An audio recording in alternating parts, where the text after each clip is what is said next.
नारायण नारायण। आज हम पढ़ रहे हैं श्रीमद् भागवत प्रवचन बाय स्वामी तेजोमय नंदा जी, दशम स्कंध, उत्तरार्ध। जरासंघ के 17 आक्रमण। उत्तरार्ध में सर्वप्रथम जरासंघ का प्रसंग आता है।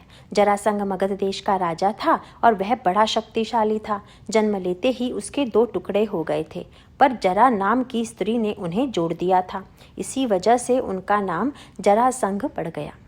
इसी कारण उसका वध तभी संभव था जब उसके 2 टुकड़े कर दिए जाएं। यह जरासंध भी कंस का मित्र था। जरासंघ, शिशुपाल, दंतवक्र, शाल्व, विदुरथ और कंस, इन सब की आपस में बड़ी मैत्री थी। जरासंघ ने अपनी दोनों लड़कियों का विवाह कंस से कर दिया था। कंस की उन 2 पत्नियों के नाम थे अस्ति और प्राप्ति। ये दोनों नाम बड़े विचारणीय हैं। गीता जी में कहा गया है, इदमस्तीदमपि में भविष्यति पुनर्धनम। मनुष्य की 2 ही वृत्तियां प्रधान होती हैं। यह चीज मेरे पास है, अस्ति, और मुझे अन्य की प्राप्ति करनी है, प्राप्ति। प्रायः मनुष्य अपने जीवन में इन्हीं 2 बातों को महत्व देता रहता है। भगवान के द्वारा जब कंस की मृत्यु हो गई, तब ये दोनों अस्ति, प्राप्ति अपने पिता जरासंघ के पास गईं। जरासंघ ने जब उनसे सुना कि श्री कृष्ण ने कंस को मार दिया है, तो वह बड़ा क्रोधित हो गया। उसने बड़ी भारी 23 अक्षौहिणी सेना के साथ मथुरा पर आक्रमण कर दिया। तब बलराम जी तथा श्री कृष्ण उससे युद्ध करते हैं। उसकी चतुरंगिणी सेना को नष्ट करते हैं, पर उसे मारते नहीं, छोड़ देते हैं। उसे हार कर लौट आना पड़ता है। भगवान श्री कृष्ण उसे मारते नहीं, इसका विशेष कारण है। वह यही कि जरासंघ जीवित रहेगा तो वह पुनः असुरों को एकत्रित करके ले आएगा। तब अनायास ही भगवान के अवतार का प्रयोजन सिद्ध होगा, दुष्टों का संहार होगा, जिससे पृथ्वी का भार हल्का होगा।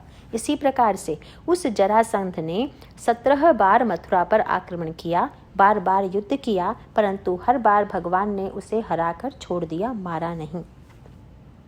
द्वारका का निर्माण। जरासंघ के एक मित्र था कालयवन। नारद जी से जब कालयवन ने श्री कृष्ण बलराम का पराक्रम सुना, तो अपनी मलेच्छों की सेना को साथ लेकर उसने मथुरा पर चढ़ाई कर दी, मथुरा को घेर लिया। तब बलराम जी से मिलकर भगवान ने विचार किया कि कालयवन के पीछे पीछे जरासंध भी पुनः आक्रमण करने आता ही होगा।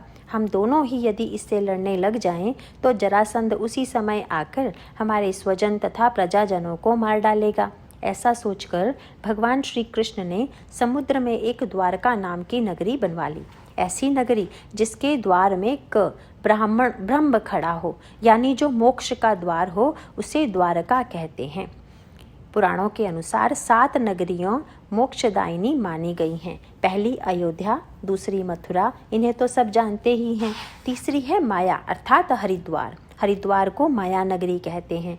उसके बाद चौथी नगरी है काशी। इस बात को भी सब जानते ही हैं कि वहाँ गंगा जी रहती हैं, जहाँ भगवान विश्वनाथ विराजमान हैं। उस काशी में जिसका मरण होता है, उसके कान में भगवान तारक मंत्र का उपदेश देते हैं और उसकी मुक्ति हो जाती है। 5वीं है कांची। कांची नगरी दक्षिण भारत में है। उसमें भी 2 भाग हैं, विष्णु कांची और शिव कांची।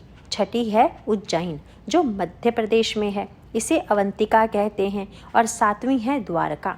वर्णन आता है कि लीला संवरण के समय भगवान ने अपनी द्वारका नगरी को समुद्र में डुबो दिया था। वर्तमान में जिस नगरी को द्वारका कहते हैं, वह दूसरी द्वारका है। पुरातत्व विभाग के लोग अब उस पूर्व द्वारका की खोज में लगे हैं। उन्हें कुछ अवशेष मिल भी रहे हैं।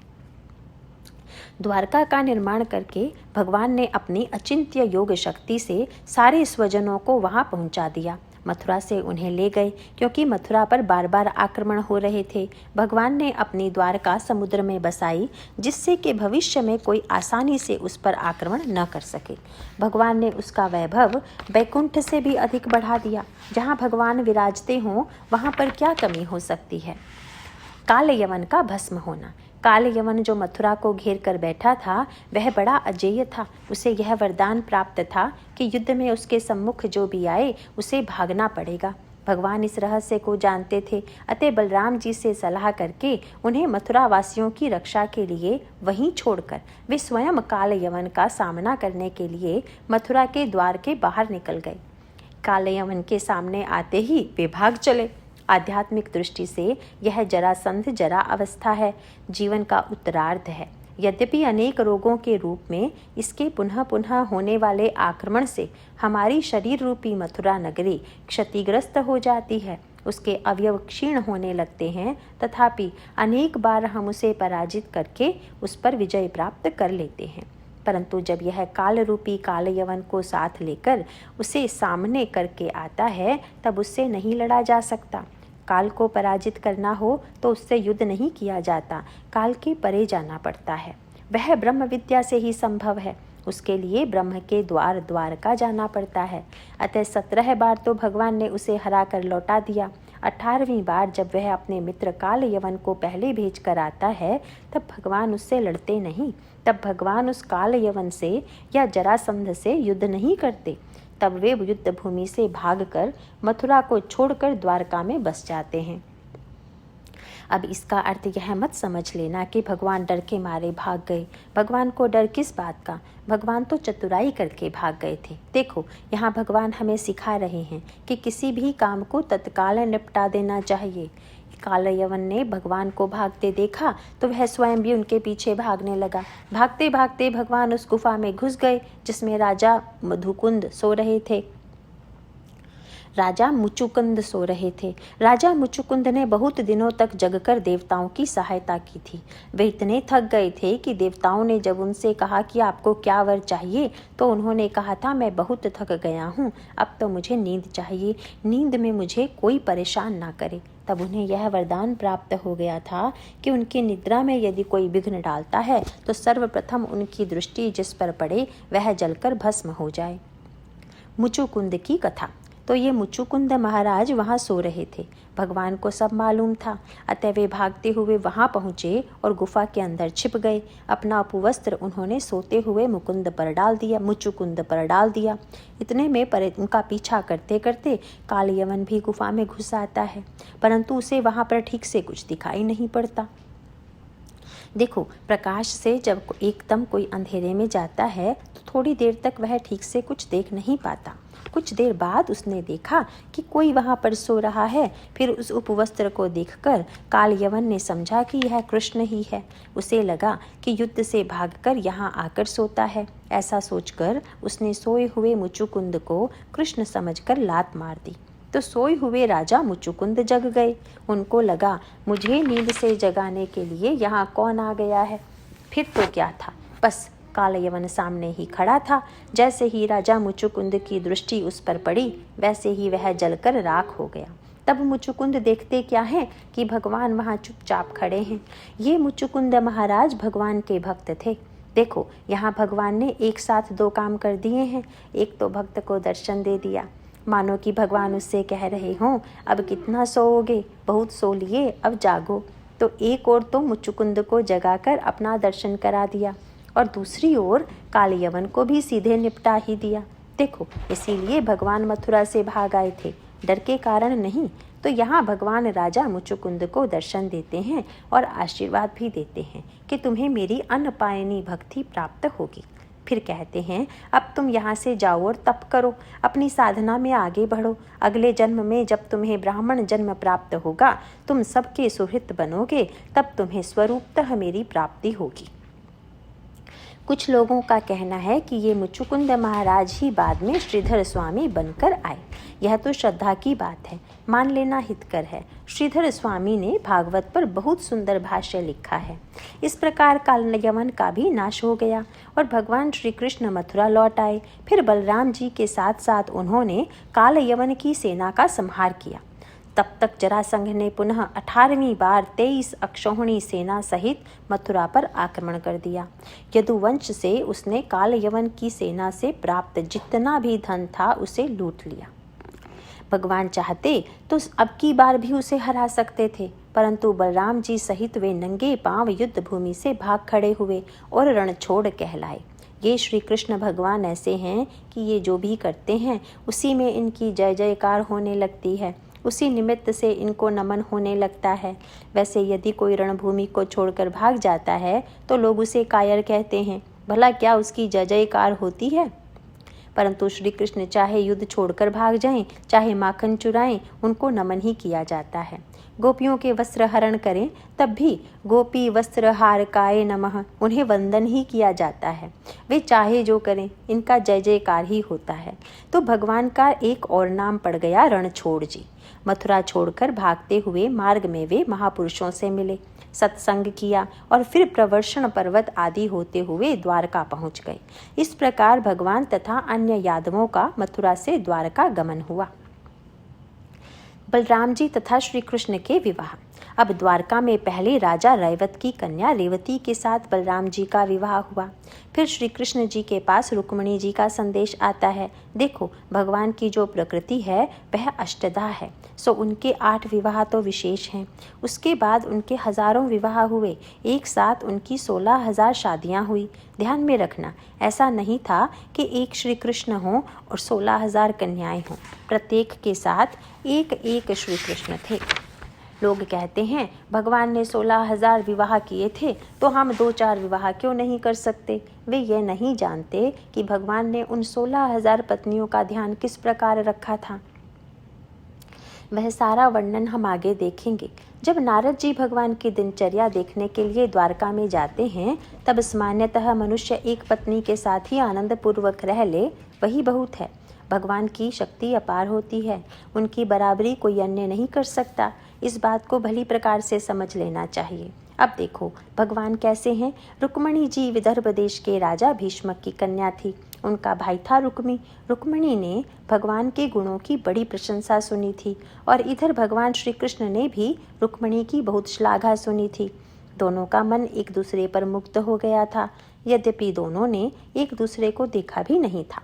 रुक्मिणी का भाई रुक्मी श्री कृष्ण से द्वेष करता था और वह अपनी बहन का विवाह चेदीराज शिशुपाल के साथ कराना चाहता था।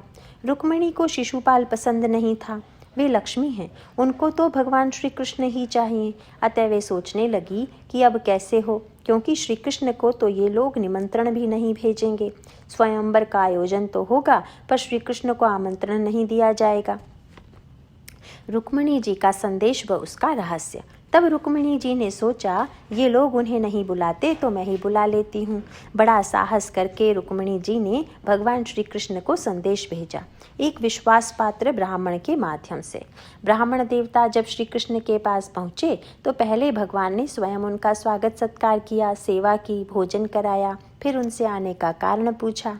तब ब्राह्मण ने उन्हें रुक्मिणी जी का जो संदेश सुनाया वह इस प्रकार था। श्रुत्वा गुणान भुवन सुंदर शृण्वताम ते निर्विषय कर्ण विवरैर्हर्तो अंगतापम रूपम दृशाम दृशम ताम अखिलार्थ लाभम त्वयच्युत्ता विशति चित्तम पत्रम में।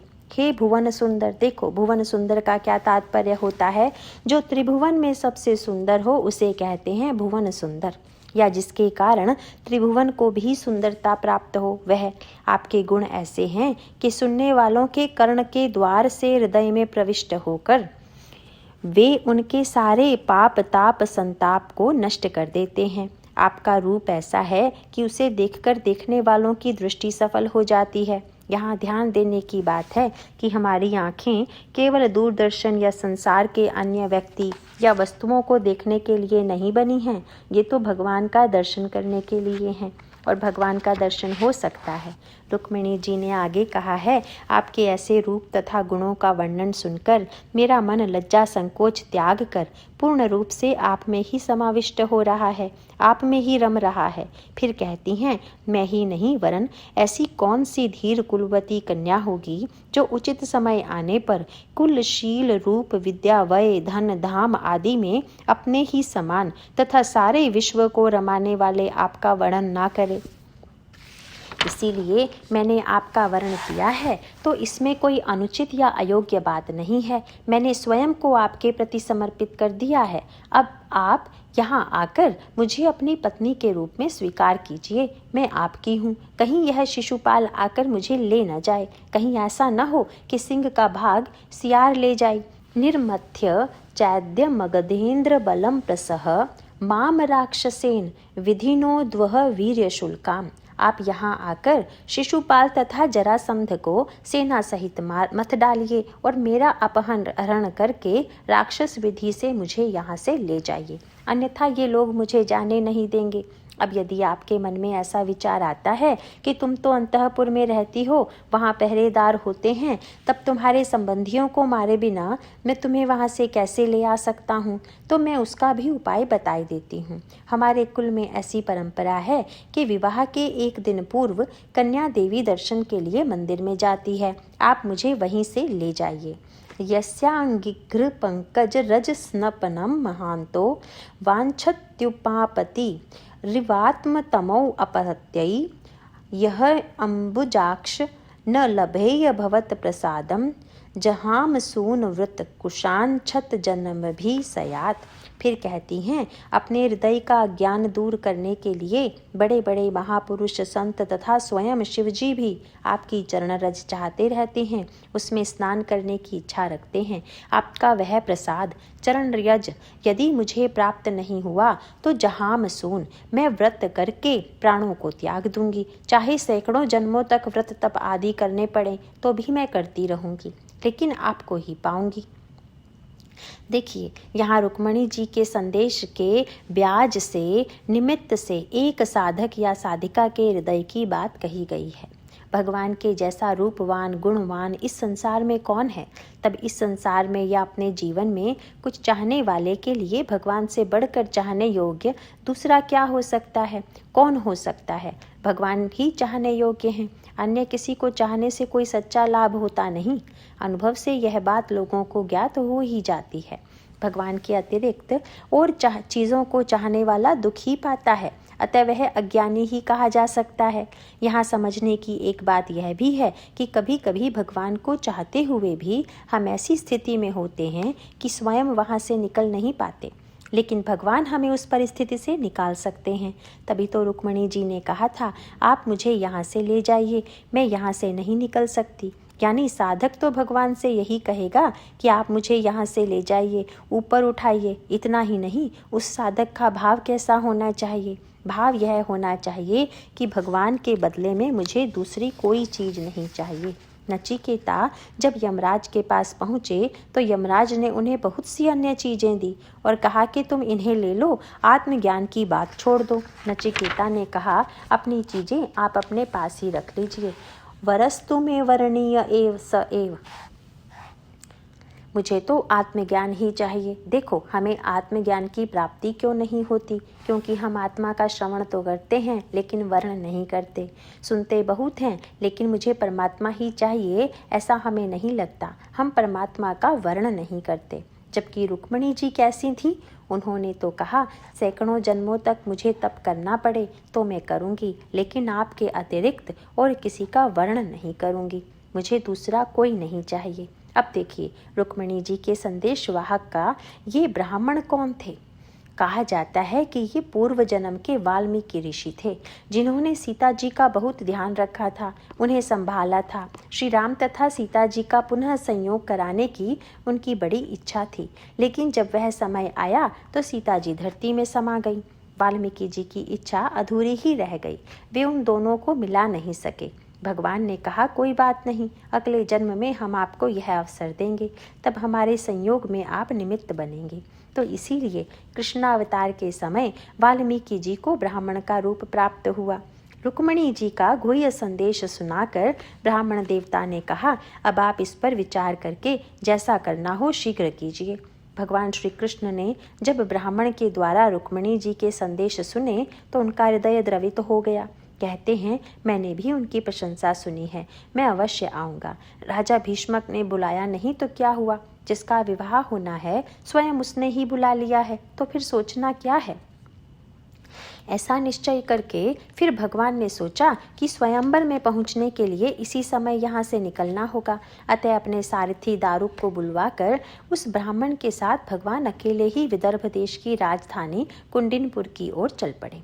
जब बलराम जी को इस बात की सूचना मिली तो उन्हें लगा कि श्री कृष्ण अकेले चले तो गए हैं, लेकिन वहाँ युद्ध अवश्य होगा।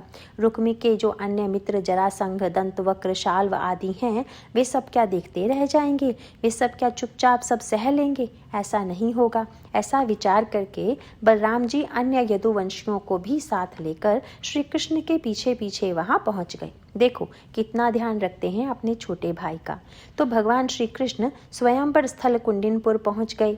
रुक्मिणी जी ने पहले ही पत्र में उन्हें बता दिया था कि कैसे कैसे वे देवी की पूजा करने के लिए जाएंगी और वहां से लौटते समय श्री कृष्ण उनका अपहरण करके ले जाएं। यह सब सुनकर आजकल की लड़कियां कह सकती हैं कि फिर हम भी यदि कुछ ऐसा करें तो उसमें गलत क्या है। तब पुनः वही बात कहनी पड़ेगी कि चाहे जिस बात की बराबरी न तो करनी चाहिए नहीं वह की जा सकती है। अत्यंत विकट परिस्थिति में रुक्मिणी जी को ऐसा करना पड़ा था। वहाँ कुंडिनपुर में सभी उनके विरोधी थे। इतना ही नहीं, यहाँ यह भी समझना होगा कि रुक्मिणी जी का श्री कृष्ण के साथ जो संबंध है वह बहुत भिन्न प्रकार का है। यह तो भगवान के साथ संबंध है, किसी और सामान्य कामी भोगी अज्ञानी अल्पज्ञ अल्पशक्तिमान जीव के साथ नहीं है।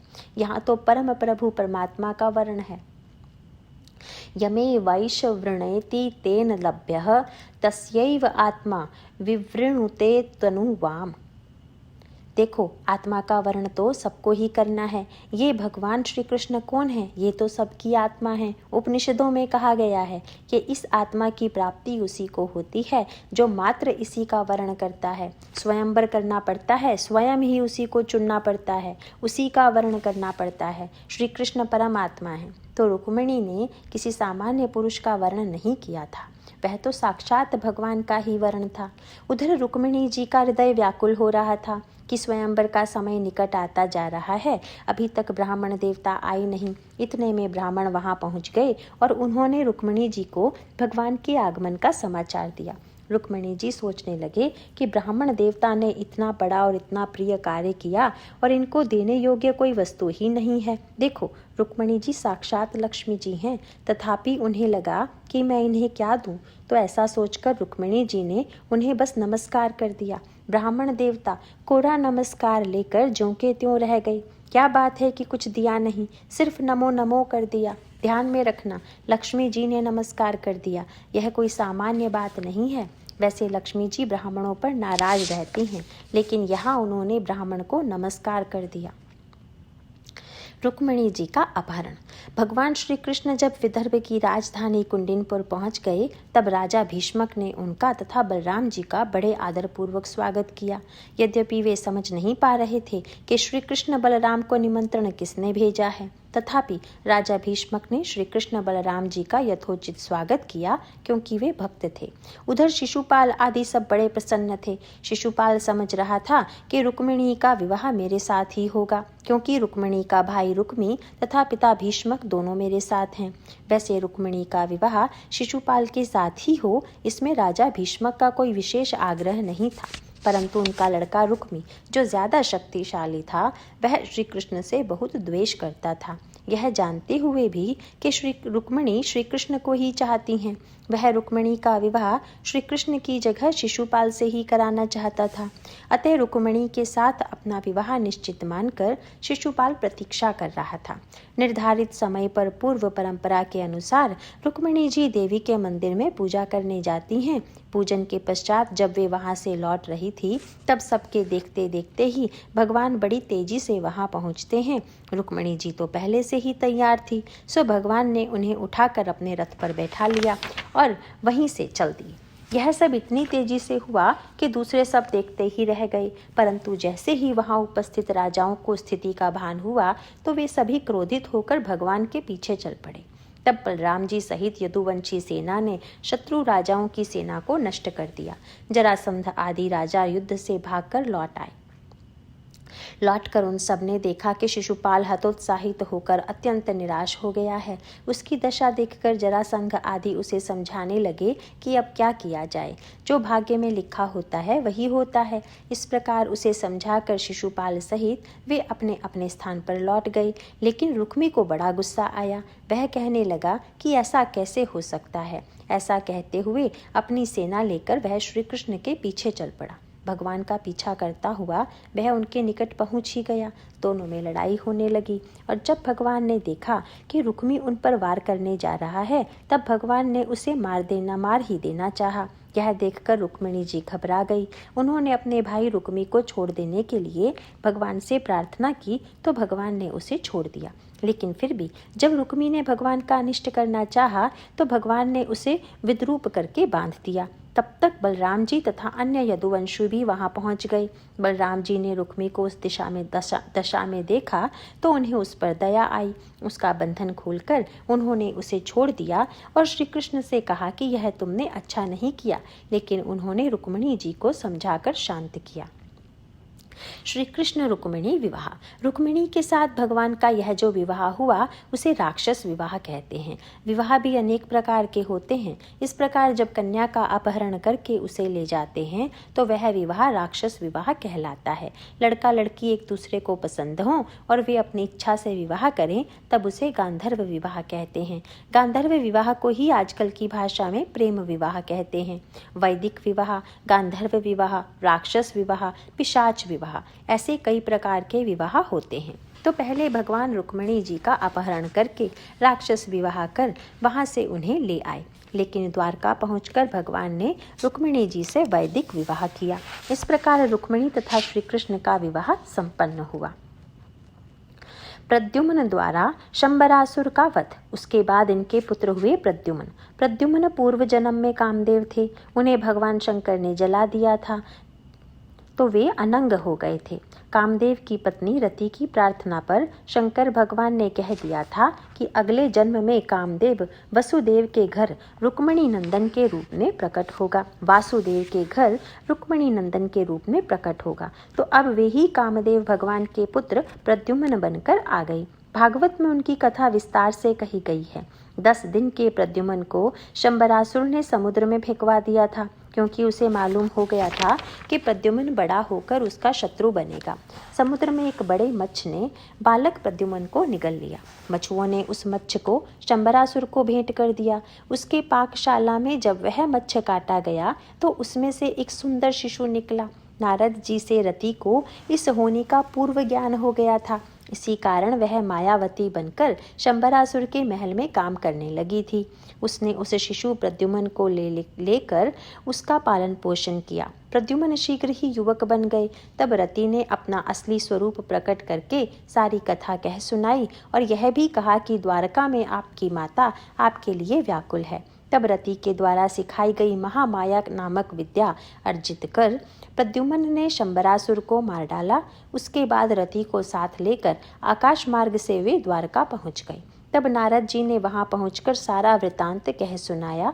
सभी लोग प्रद्युम्न तथा रति से मिलकर बड़े आनंदित हुए।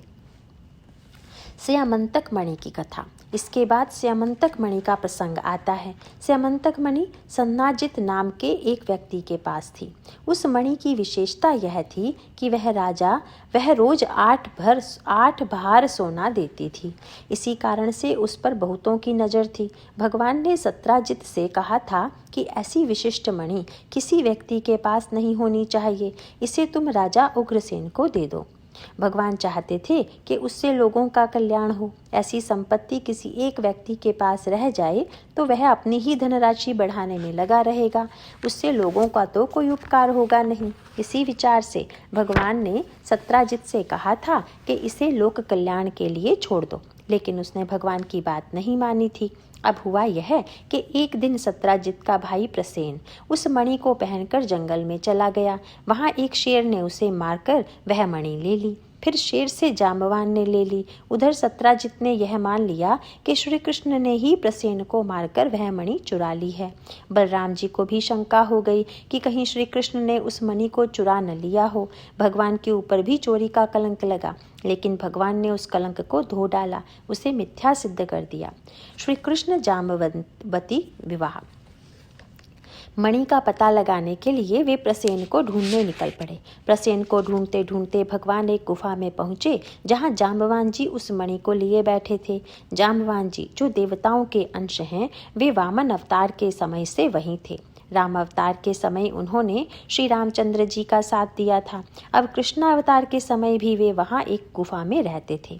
श्री कृष्ण के साथ जांबवान की 28 दिनों की लड़ाई हुई। जिसके पश्चात जाम्बवान जी ने उन्हें पहचान लिया। मणि के साथ साथ उन्होंने अपनी कन्या जाम्बवती को भी भगवान को दे दिया।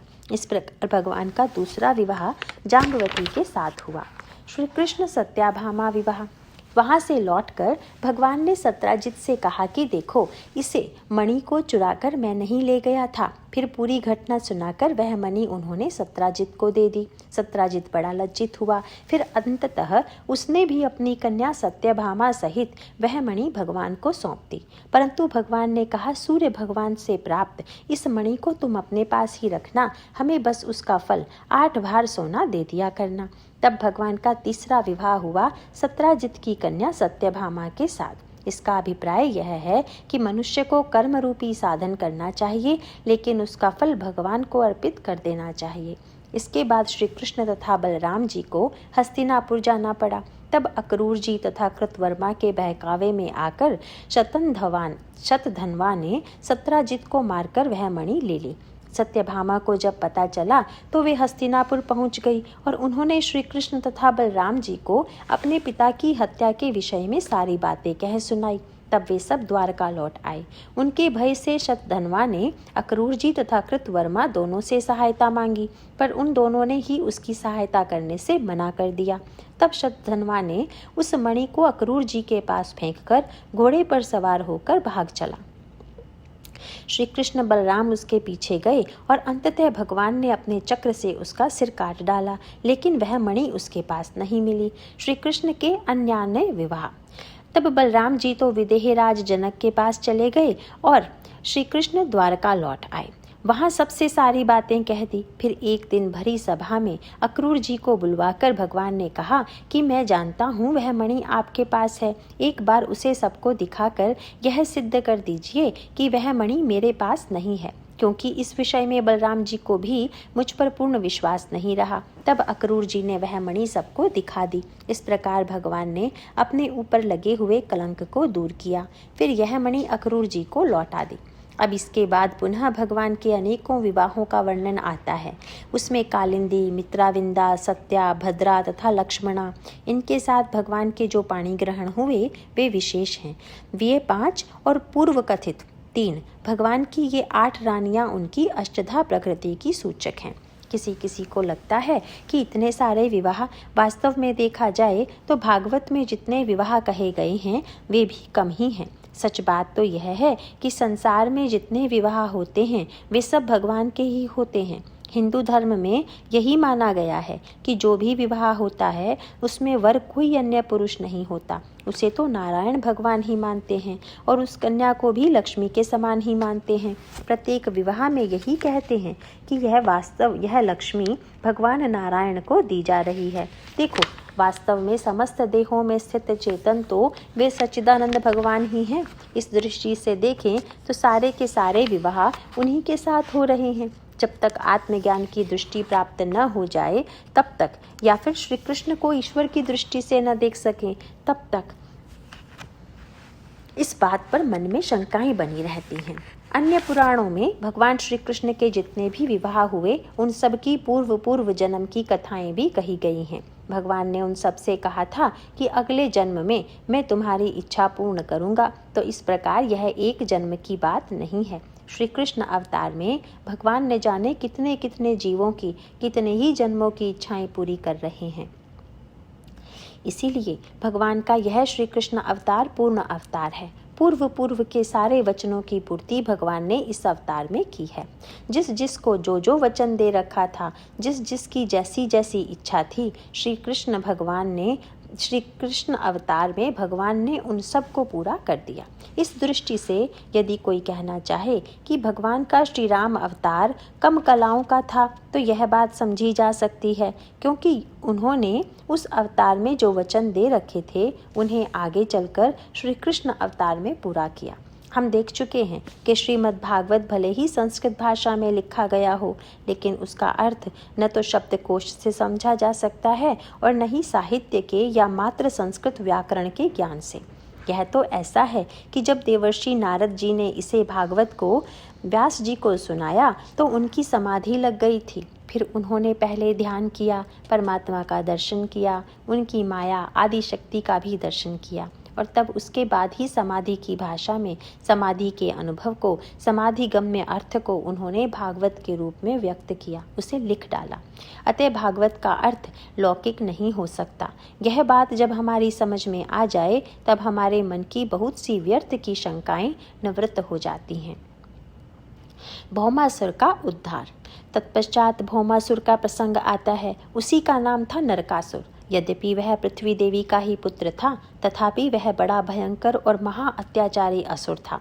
उसने 16 सहस्र से भी अधिक कन्याओं का अपहरण करके उन्हें अपने महल में बंदी बना रखा था। उन कन्याओं की ओर से भगवान को निवेदन गया कि भगवान, आप हमें इस असुर से छुड़ा लीजिए। भगवान सत्यभामा को साथ लेकर वहां जाते हैं।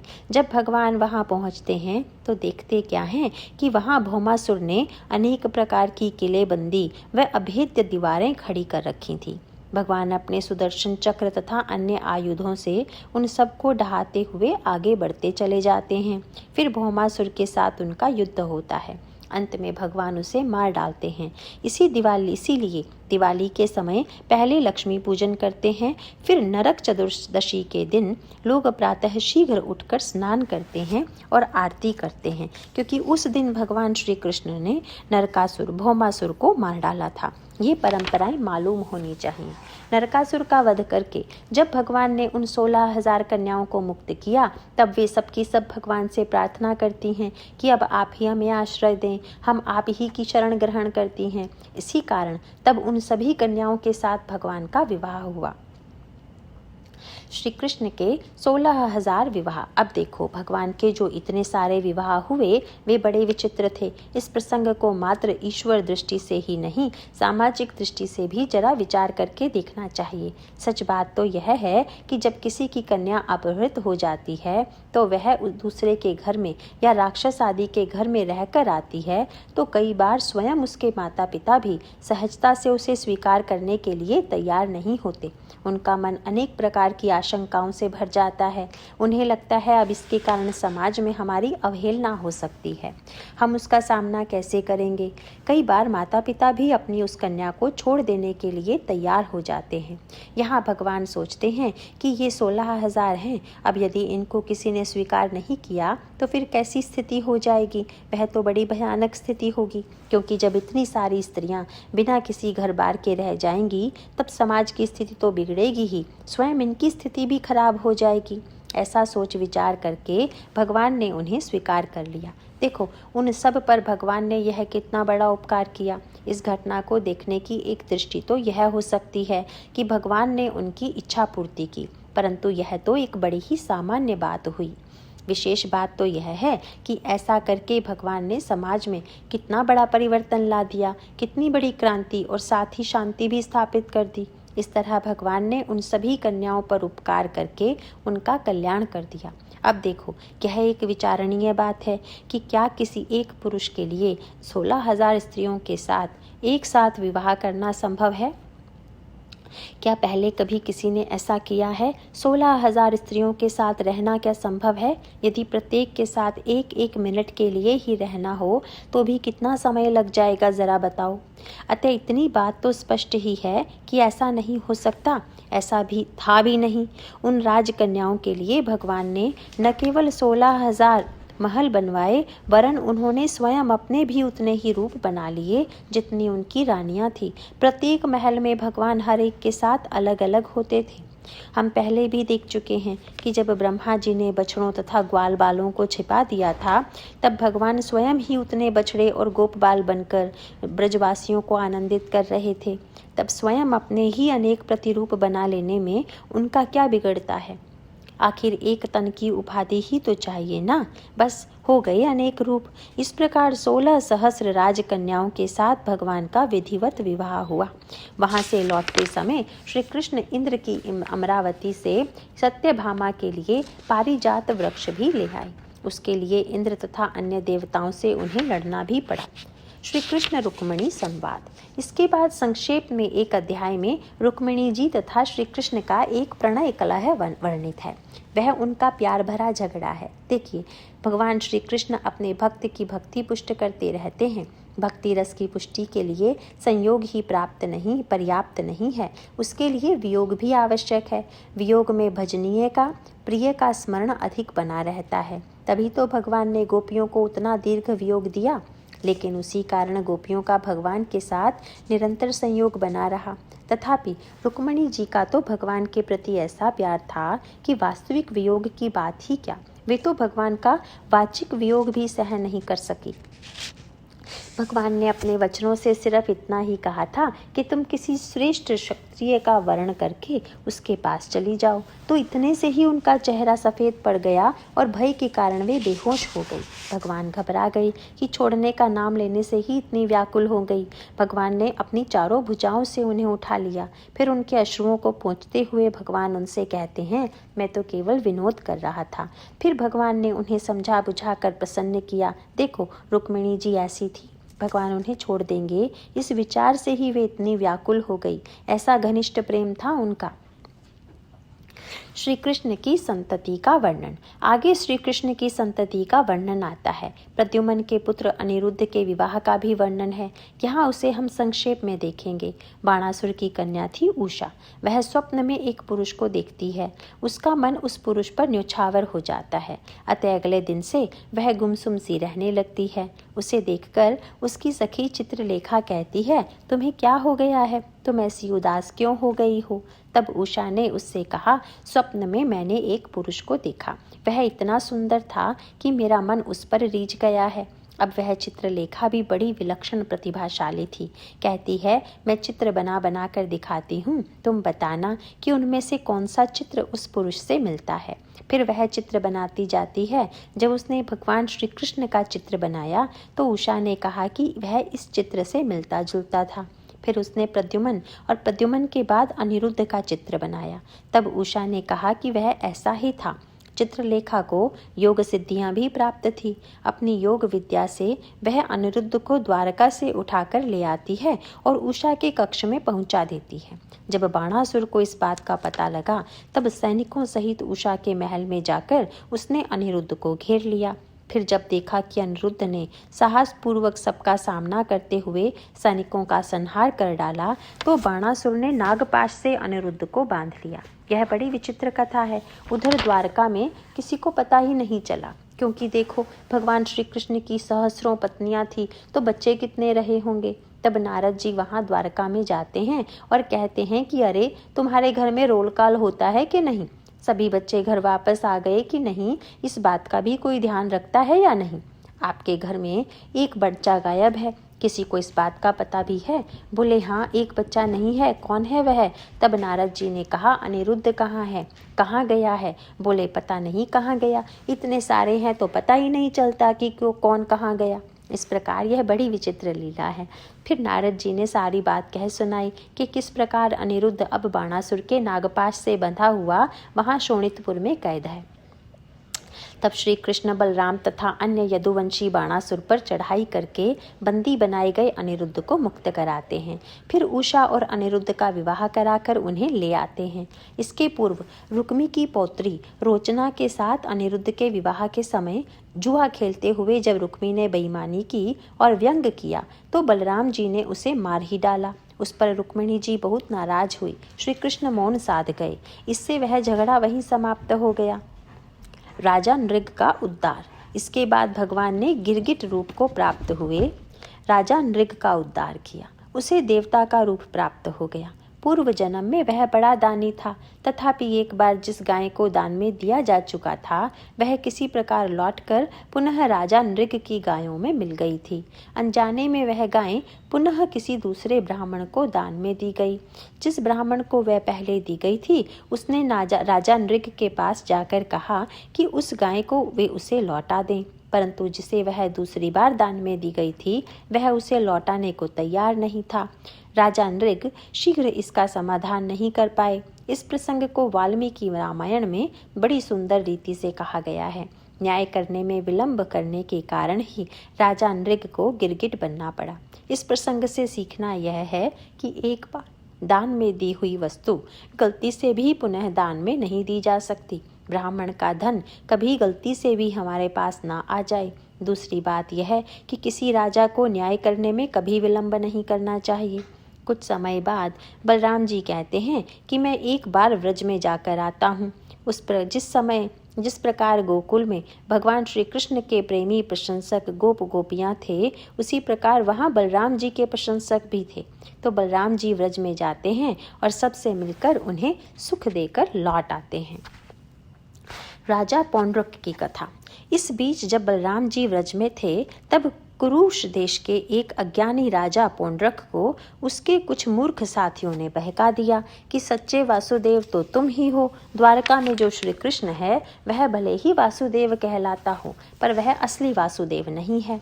वह जबरदस्ती शंख चक्र आदि धारण किए बैठा है, सब लेकर नाटक कर रहा है। उसकी बातों में आकर वह पौंड्रक अपने आप को वासुदेव मानने लगा। वह अपने हाथ में चक्र, लकड़ी का चक्र रखने लगा। उसने लकड़ी के 2 और हाथ भी बनवा लिए। इतना ही नहीं, उसने लकड़ी का ही एक गरुड़ भी बनवा लिया।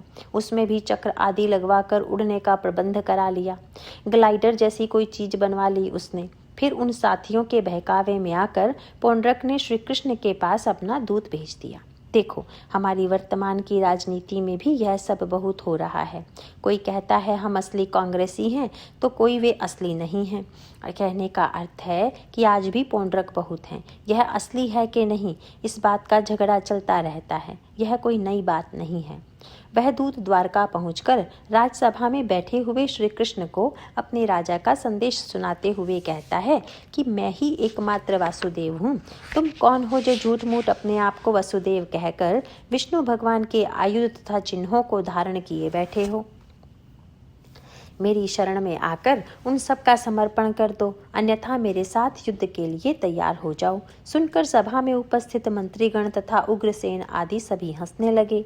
भगवान उस दूत से कहते हैं, जाकर अपने राजा से कह देना कि मैं इन चिन्हों को अवश्य छोड़ूंगा। तुम पर नहीं, तुम्हारे बहकाने वाले तुम्हारे साथियों पर भी छोड़ूंगा। दूत ने जाकर राजा पौंड्रक को सारी बातें कह सुनाई। पौंड्रक का साथ देने वाला था काशी नरेश। पता नहीं क्यों उसे भगवान श्री कृष्ण से बड़ी चिढ़ थी। वह पौंड्रक से कहता था, लड़ना पड़े तो मैं तुम्हारा साथ दूंगा। तब तक स्वयं भगवान ने पौंड्रक पर आक्रमण कर दिया। तब पौंड्रक के साथ उनका युद्ध होता है। वह बनावटी गरुड़ के ऊपर बैठकर सामने आ तो गया, पर वह कहाँ टिकने वाला था, जलकर खत्म हो गया। वह स्वयं भी मारा गया। लेकिन इसके बाद यहाँ जो बात बताई गई है वह विशेष ध्यान देने योग्य है। वह यही है कि उस पौंड्रक को भी भगवत रूप की प्राप्ति हो गई।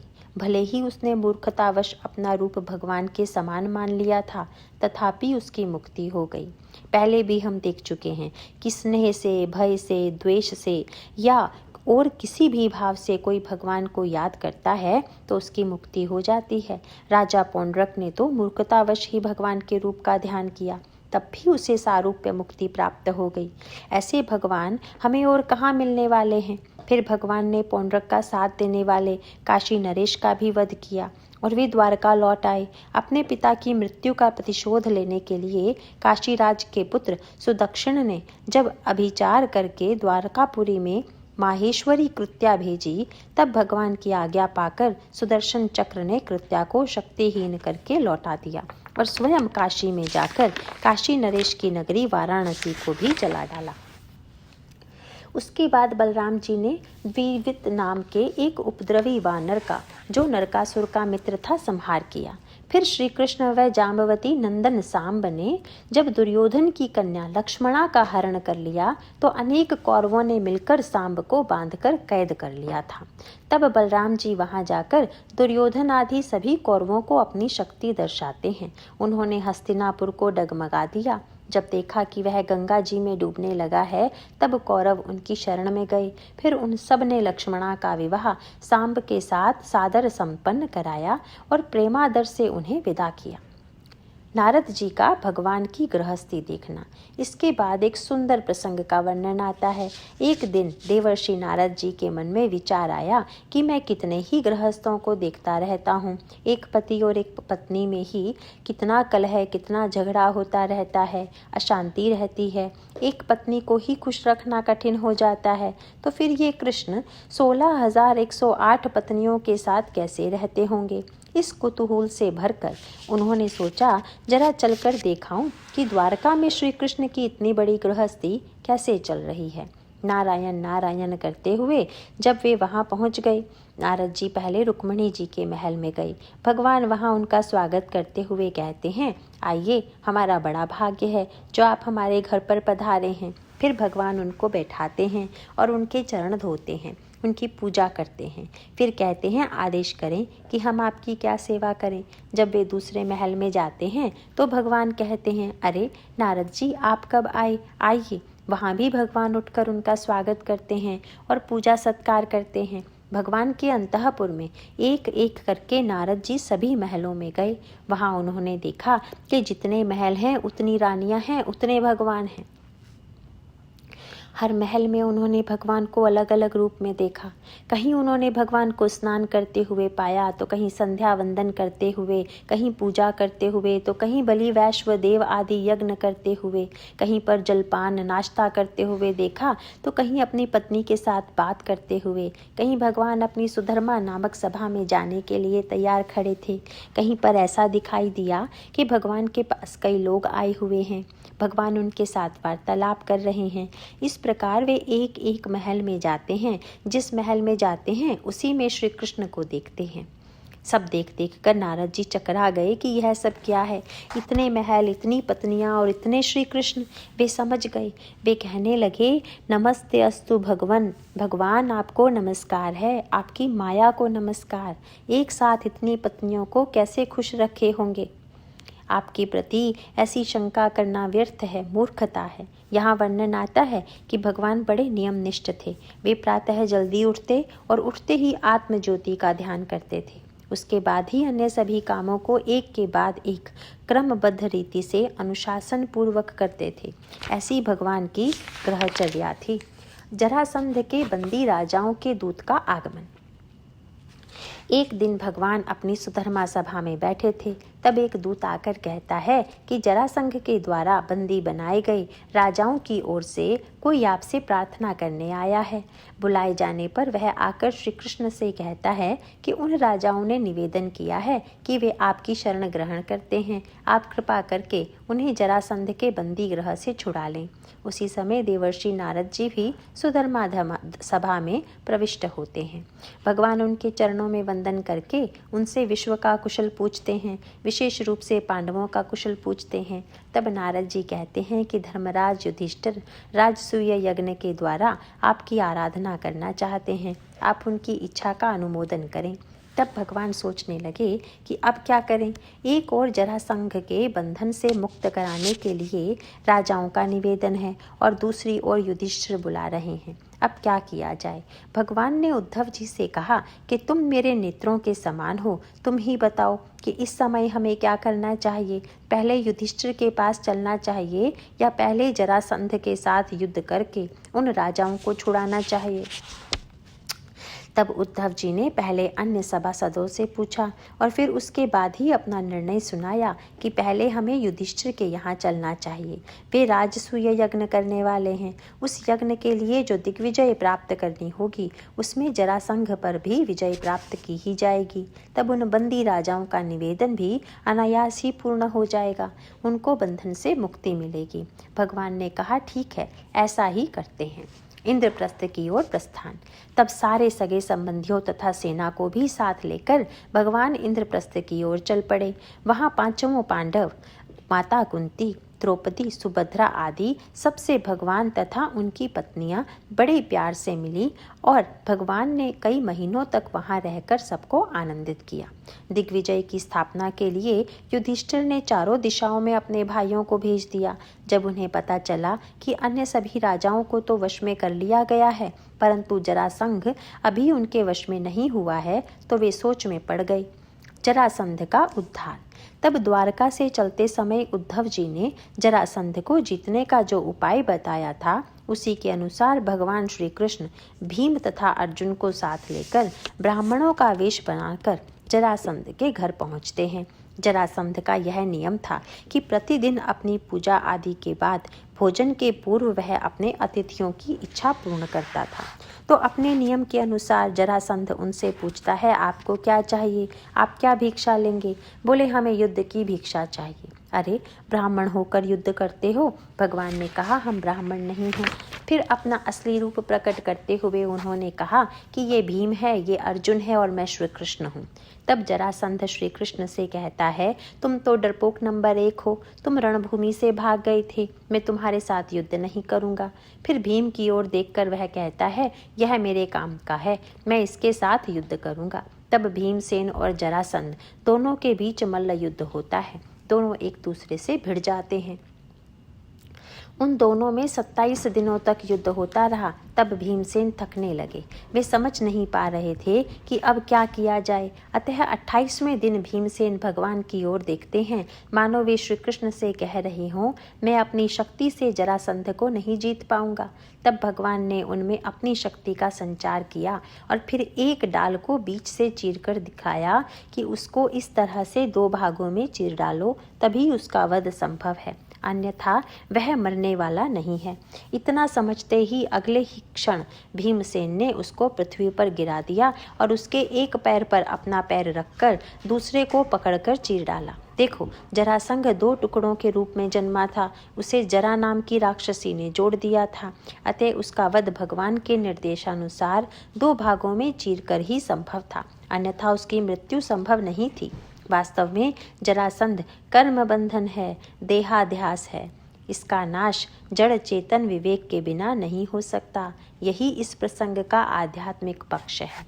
जरासंध की मृत्यु के बाद भगवान श्री कृष्ण ने उसके द्वारा बंदी बनाए गए राजाओं को बंधन से मुक्त कर दिया, उन्हें धन संपदा भी दिलाई। इसी विजय के साथ दिग्विजय भी पूरी हो गई। अब भगवान श्री कृष्ण, भीमसेन तथा अर्जुन पांडवों के पास इंद्रप्रस्थ लौट आते हैं। वे सारे राजा लोग भी भगवान के भक्त बनकर उस यज्ञ में जाते हैं। सभी को प्रसन्नता होती है।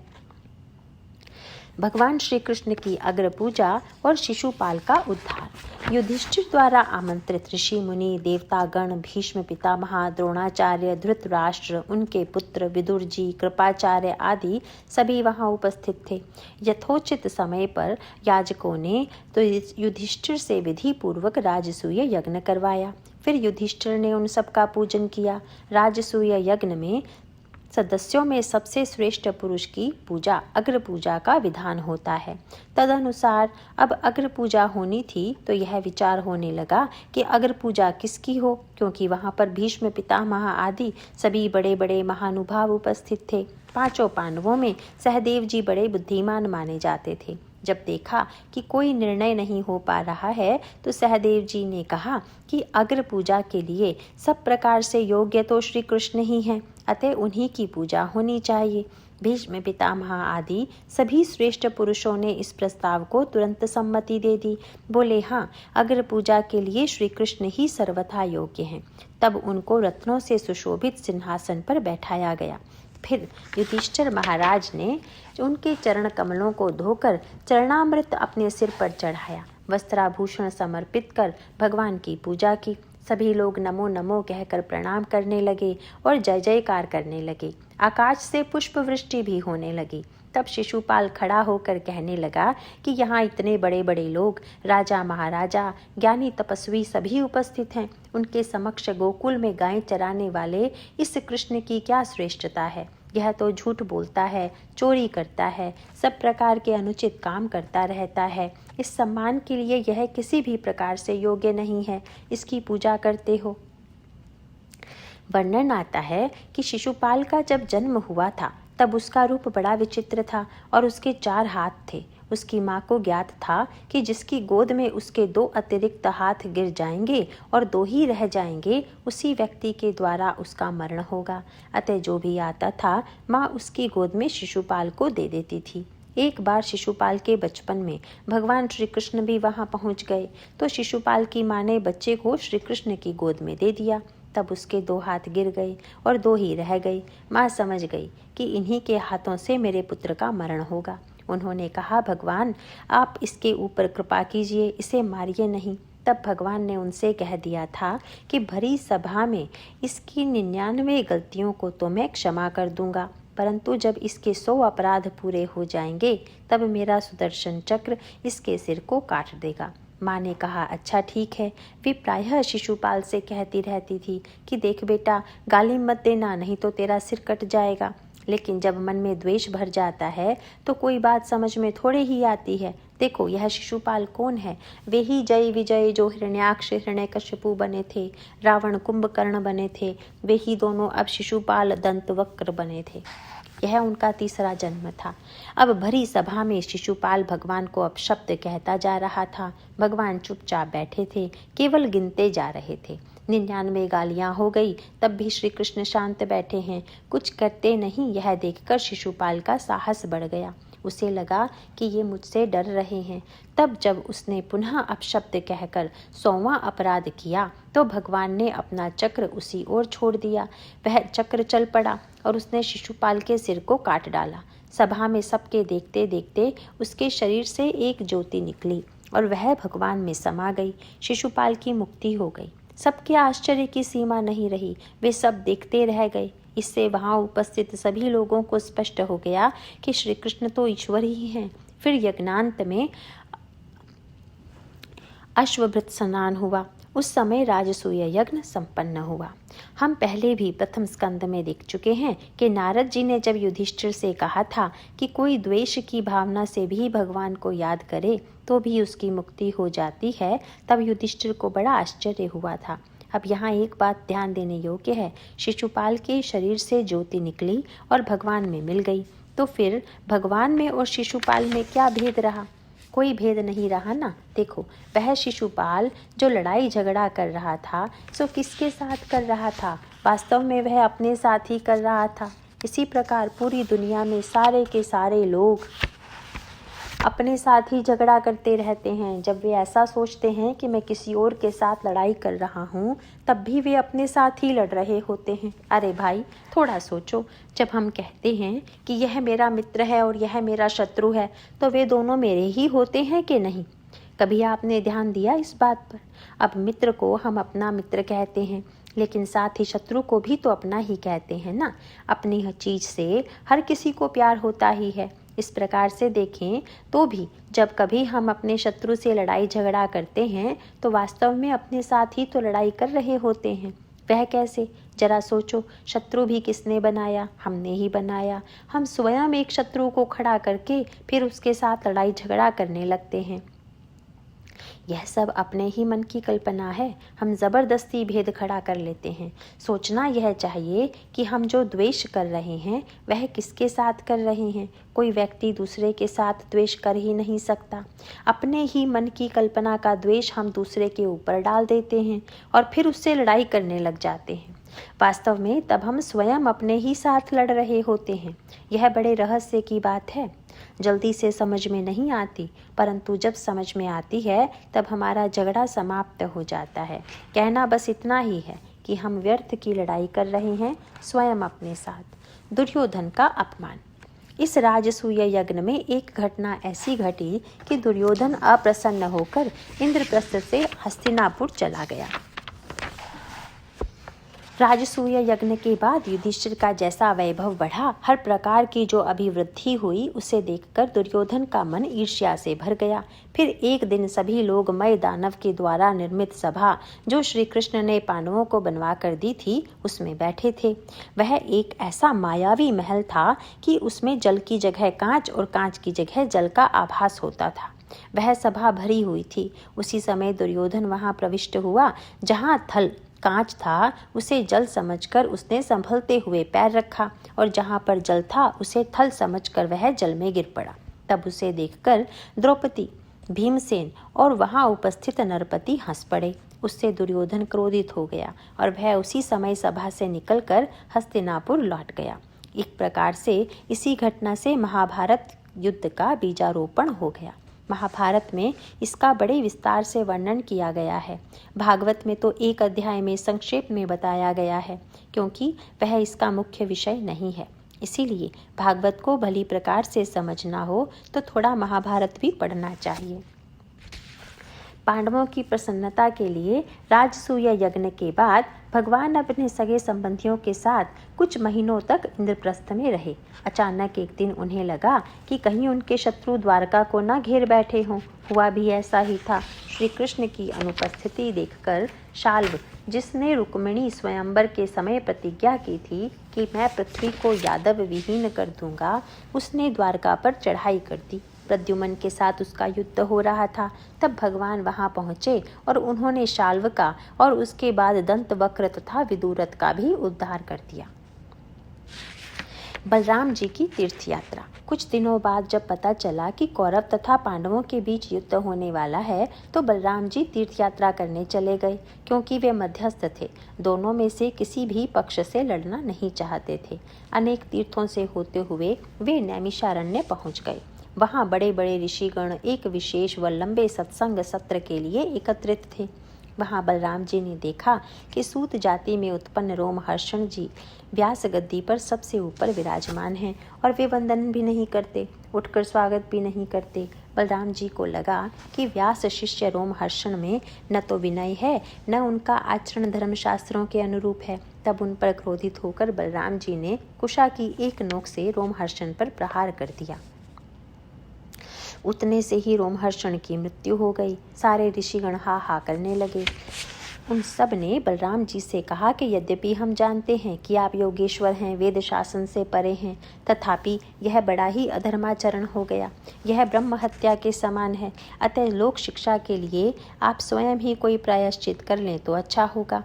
तब बलराम जी ने उन्हीं से उसका विधान करने के लिए कहा और फिर वैसा ही किया। उन्होंने कहा कि रोमहर्षण के पुत्र को मैं दीर्घ आयु, इंद्रिय शक्ति तथा बल प्रदान करता हूँ। यही अब आप सबको कथा सुनाएंगे। फिर ऋषियों की इच्छा पूर्ति करने के लिए बलराम जी ने बलबल नामक भयंकर दानव का उद्धार किया।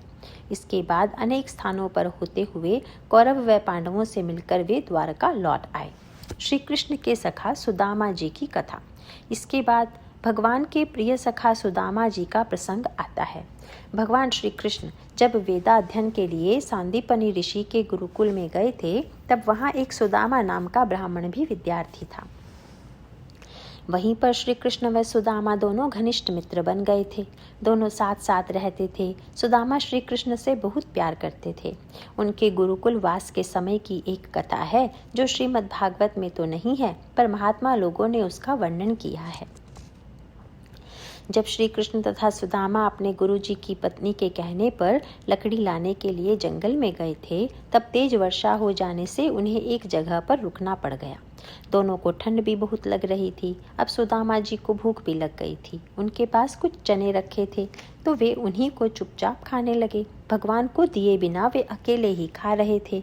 जब कुड़ुम कुड़ुम की आवाज़ आई तो भगवान ने कहा, क्या हो रहा है? भगवान को भी भूख लगी थी। किस चीज़ की आवाज़ आ रही है?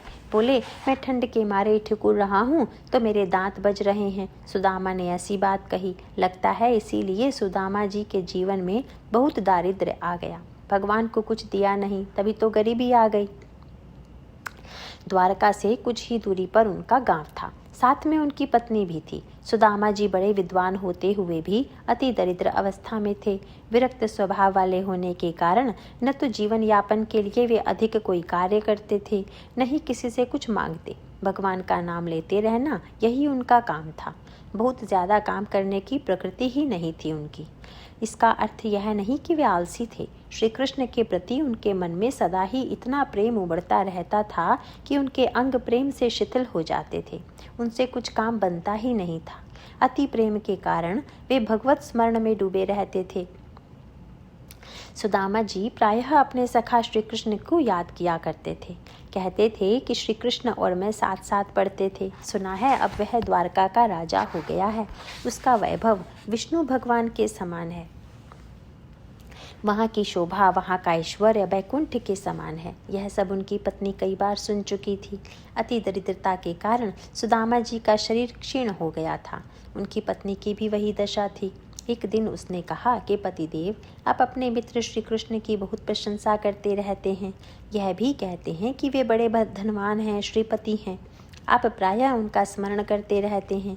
एक बार अपने उस मित्र से मिलने क्यों नहीं चले जाते? देखो, वह ब्राह्मणी सोचती है कि सुदामा जी वहाँ जाएंगे तो श्री कृष्ण अपने बचपन के मित्र की दशा देखकर समझ जाएंगे कि वह बड़ी गरीबी में है और फिर भगवान उन्हें अपने आप कुछ दे देंगे। ऐसा सोचकर वह कहती हैं कि भले ही आप उनसे कुछ मांगना नहीं, पर एक बार उनसे मिलने तो जा ही सकते हैं। देखिए, सुदामा जी में बहुत सारे सद्गुण थे, लेकिन एक अवगुण भी था। ऐसा कहने पर लगता है भला सुदामा जी में कौन सा अवगुण था? उनमें यही अवगुण था कि उनको थोड़ा अभिमान था। किस बात का अभिमान था उन्हें? यही कि मैं किसी से कुछ मांगूंगा नहीं, इसी बात का अभिमान था उन्हें। देखो, कभी कभी लोगों में ऐसा अभिमान भी देखा जाता है। यह अभिमान कुछ विचित्र प्रकार का होता है।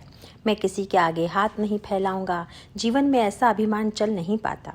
और यदि कोई ऐसा अभिमान करके बैठ जाए कि मैं भगवान से भी कुछ नहीं मांगूंगा, तब तो वह किसी भी तरह नहीं चलता। देखो, बहुत से लोगों में बहुत सारी अच्छी बातें होती हैं, लेकिन कोई ना कोई कमी रहती ही है। कई लोगों की अध्यात्म मार्ग में बड़ी प्रवृत्ति होती है, लेकिन वे संन्यास लेना बिल्कुल पसंद नहीं करते, इसीलिए कि संन्यास लेने पर भिक्षा मांगनी पड़ती है। वे कहते हैं मैं भिक्षा नहीं मांग सकता, स्वयं कमा कर अपनी कमाई का खाऊंगा। देखो, अपनी कमाई का यह जो अभिमान है ना, यही उन्हें संन्यास लेने से रोकता रहता है। सुदामा जी में भी इसी प्रकार की वृत्ति थी कि मैं किसी से कुछ मांगूंगा नहीं। तब ब्राह्मणी ने जब ऐसा कहा तो सुदामा जी सोचने लगे कि भगवान के पास जाने से कुछ बिगड़ता तो है नहीं, भले ही कुछ मांगने के लिए न सही, पर इसी बहाने श्री कृष्ण से मिलना तो होगा। बहुत दिन हो गए उनसे मिले हुए। देखो, गुरुकुल में दोनों साथ पढ़ते थे, लेकिन उसके बाद भी वे कभी मिले ही नहीं। श्री कृष्ण तो भगवान हैं, राजकाज में वे कभी इधर तो कभी उधर जाते रहते थे। उन्हें जगह जगह आना जाना तो पड़ता ही था, साथ ही और भी जाने क्या क्या करते रहना पड़ता था। जबकि सुदामा जी तो सामान्य जीवन व्यतीत कर रहे थे। अतः अनेक वर्ष बीत गए, परंतु दोनों के मिलने का अवसर ही नहीं आया था। अब सुदामा जी का शरीर तो ऐसा जर्जर हो गया था जैसे उनमें कोई ताकत ही ना हो। ज्यादा आयु के नहीं होते हुए भी वे मानो बूढ़े से लगने लगे थे। जब सोच लिया कि भगवान से मिलने जाना है, तब उन्होंने अपनी पत्नी से कहा, वहाँ मैं खाली हाथ कैसे जाऊँ? घर में कुछ हो तो ला कर दो। वैसे भगवान को अभी यह मालूम नहीं था कि सुदामा जी का विवाह हो गया है, लेकिन सुदामा जानते हैं कि वे पूछेंगे कि गुरुकुलवास के बाद क्या क्या किया। जब उन्हें पता चलेगा कि विवाह भी हुआ है, तो वे अवश्य ही पूछेंगे कि भाभी ने मेरे लिए क्या भेजा है। अतः सुदामा जी कहते हैं, घर में कुछ हो तो दे दो। घर में तो कुछ था नहीं, अतः वह ब्राह्मणी जाकर 4 मुट्ठी चिवड़ा मांग कर ले आती है। 4 घरों से आया हुआ वह चिवड़ा 4 प्रकार का था। कोई सफ़ेद था तो कोई लाल, कोई पतला था तो कोई कड़ा। अब घर में ऐसी दरिद्रता थी कि उन्हें बांध कर देने के लिए कोई अच्छा कपड़ा भी नहीं था। किसी प्रकार उसने एक चिथड़े में उन चिवड़ों को बांध दिया। सुदामा जी उस पोटली को लेकर चल पड़े। जाते समय सुदामा जी मनोरथ करते जा रहे थे कि मैं इतने दिनों के बाद भगवान से मिलूंगा, वे मुझे किस प्रकार मिलेंगे। कभी उन्हें लगता है पता नहीं वे मुझे पहचानेंगे भी कि नहीं, तब क्या होगा। वे तो राजा हैं और मैं ऐसी दशा में हूँ, पता नहीं कैसे मिलना होगा, वहाँ क्या होगा। इस प्रकार सोचते हुए वे जा रहे थे। शरीर में शक्ति तो थी नहीं, अतः वे थक कर एक जगह बैठ गए तो बैठे बैठे उन्हें नींद आ गई। भगवान को उन पर दया आ गई तो उन्होंने कुछ ऐसी माया की कि सुदामा जी को उसी समय नींद में ही उठाकर द्वारका की सीमा पर पहुंचा दिया। भगवान ने उन्हें चलकर वहां पहुंचने की तकलीफ भी नहीं उठाने दी। जब सुदामा की आंख खुली तब उन्हें वहां पर एक विशाल नगरी दिखाई दी। जैसे एक छोटे से गांव से कोई आदमी जब मुंबई शहर में जाता है तो वह आश्चर्य से सब ओर देखने लगता है और कहता है, ये सारे लोग दौड़ क्यों रहे हैं, कहीं आग लगी है क्या? तो वहां के लोग कहते हैं, दौड़ कौन रहा है, यह तो यहाँ की सामान्य बात है। एक बार एक आदमी पहली बार कलकत्ते गया। वह कहने लगा, यह जलूस किस लिए निकल रहा है? बोले, जलूस? यह तो यहाँ के लोग चल रहे हैं, बस और कुछ नहीं। तो इसी प्रकार सुदामा जी देखने लगे और उन्हें लगा कि यह कैसी अद्भुत नगरी है। यह तो सोने की द्वारका थी, चमचम चमकने वाली। सुदामा जी ने देखा कि वहाँ चौड़ी चौड़ी सड़कें हैं, चित्र विचित्र हाट बाजार हैं और न जाने क्या क्या चीज़ें हैं। चलते चलते वे राजमहल के सामने पहुंच गए। उनको यह भी समझ में नहीं आया कि मैं महल में पहुंच गया हूं, इसीलिए कि उन्हें तो वहां सारे ही घर महल के समान लग रहे थे। श्री कृष्ण के महल द्वार पर खड़े होकर वे द्वारपाल से कहते हैं, श्री कृष्ण का महल कहाँ है? द्वारपाल कहता है, यही है।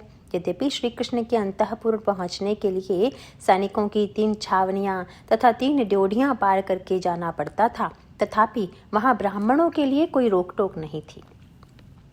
वे सीधे श्री कृष्ण के महल तक पहुंच सकते थे। तो सुदामा जी भी चलते गए और वहीं पहुंच गए, जिस महल में श्री कृष्ण रुक्मिणी जी के पलंग पर विराजमान थे। अपने बाल सखा को देखते ही भगवान उठकर तत्क्षण उतर आए और सुदामा जी को बाहों में भर लिया। कवियों ने वर्णन किया है कि जब सुदामा जी ने द्वारपाल से कहा कि वे श्री कृष्ण से मिलना चाहते हैं, तब वह अंदर जाकर भगवान से कहता है, भगवान, एक दरिद्र ब्राह्मण आया है जो शक्तिहीन, बिल्कुल जर्जर अवस्था में है और अपना नाम सुदामा बता रहा है। सुदामा। इतना सुनते ही भगवान वहां से दौड़ पड़े। देखो, परम शक्तिशाली भगवान अपने आसन से दौड़ पड़े। फिर वे ऐसी आतुरता से अपने सखा को गले लगाते हैं कि वह बेचारा तो वैसे ही दुबला पतला था, हड्डियां ही बची थी, वह दबा जा रहा था। भगवान प्यार से उसको दबाते ही चले जा रहे थे। उनको यह ध्यान ही नहीं रहा कि यह इतना दुर्बल है, इसमें कोई ताकत नहीं है, मैं इसे दबाता जाऊं तो क्या होगा इसका। सारे लोग चकित विस्मित होकर देखते ही रह गए। पहरेदार सब डर गए कि हम तो इन्हें रोक रहे थे, वैसे हम इनको भगा ही देने वाले थे। अच्छा हुआ अंदर आकर पूछ लिया, कहीं तो बाद में श्री कृष्ण को पता चलता, तब हमारी नौकरी तो जाती ही, पता नहीं और क्या हो जाता। अब भगवान सुदामा जी को अंदर ले जाते हैं और उन्हें अपने पलंग पर बिठाते हैं।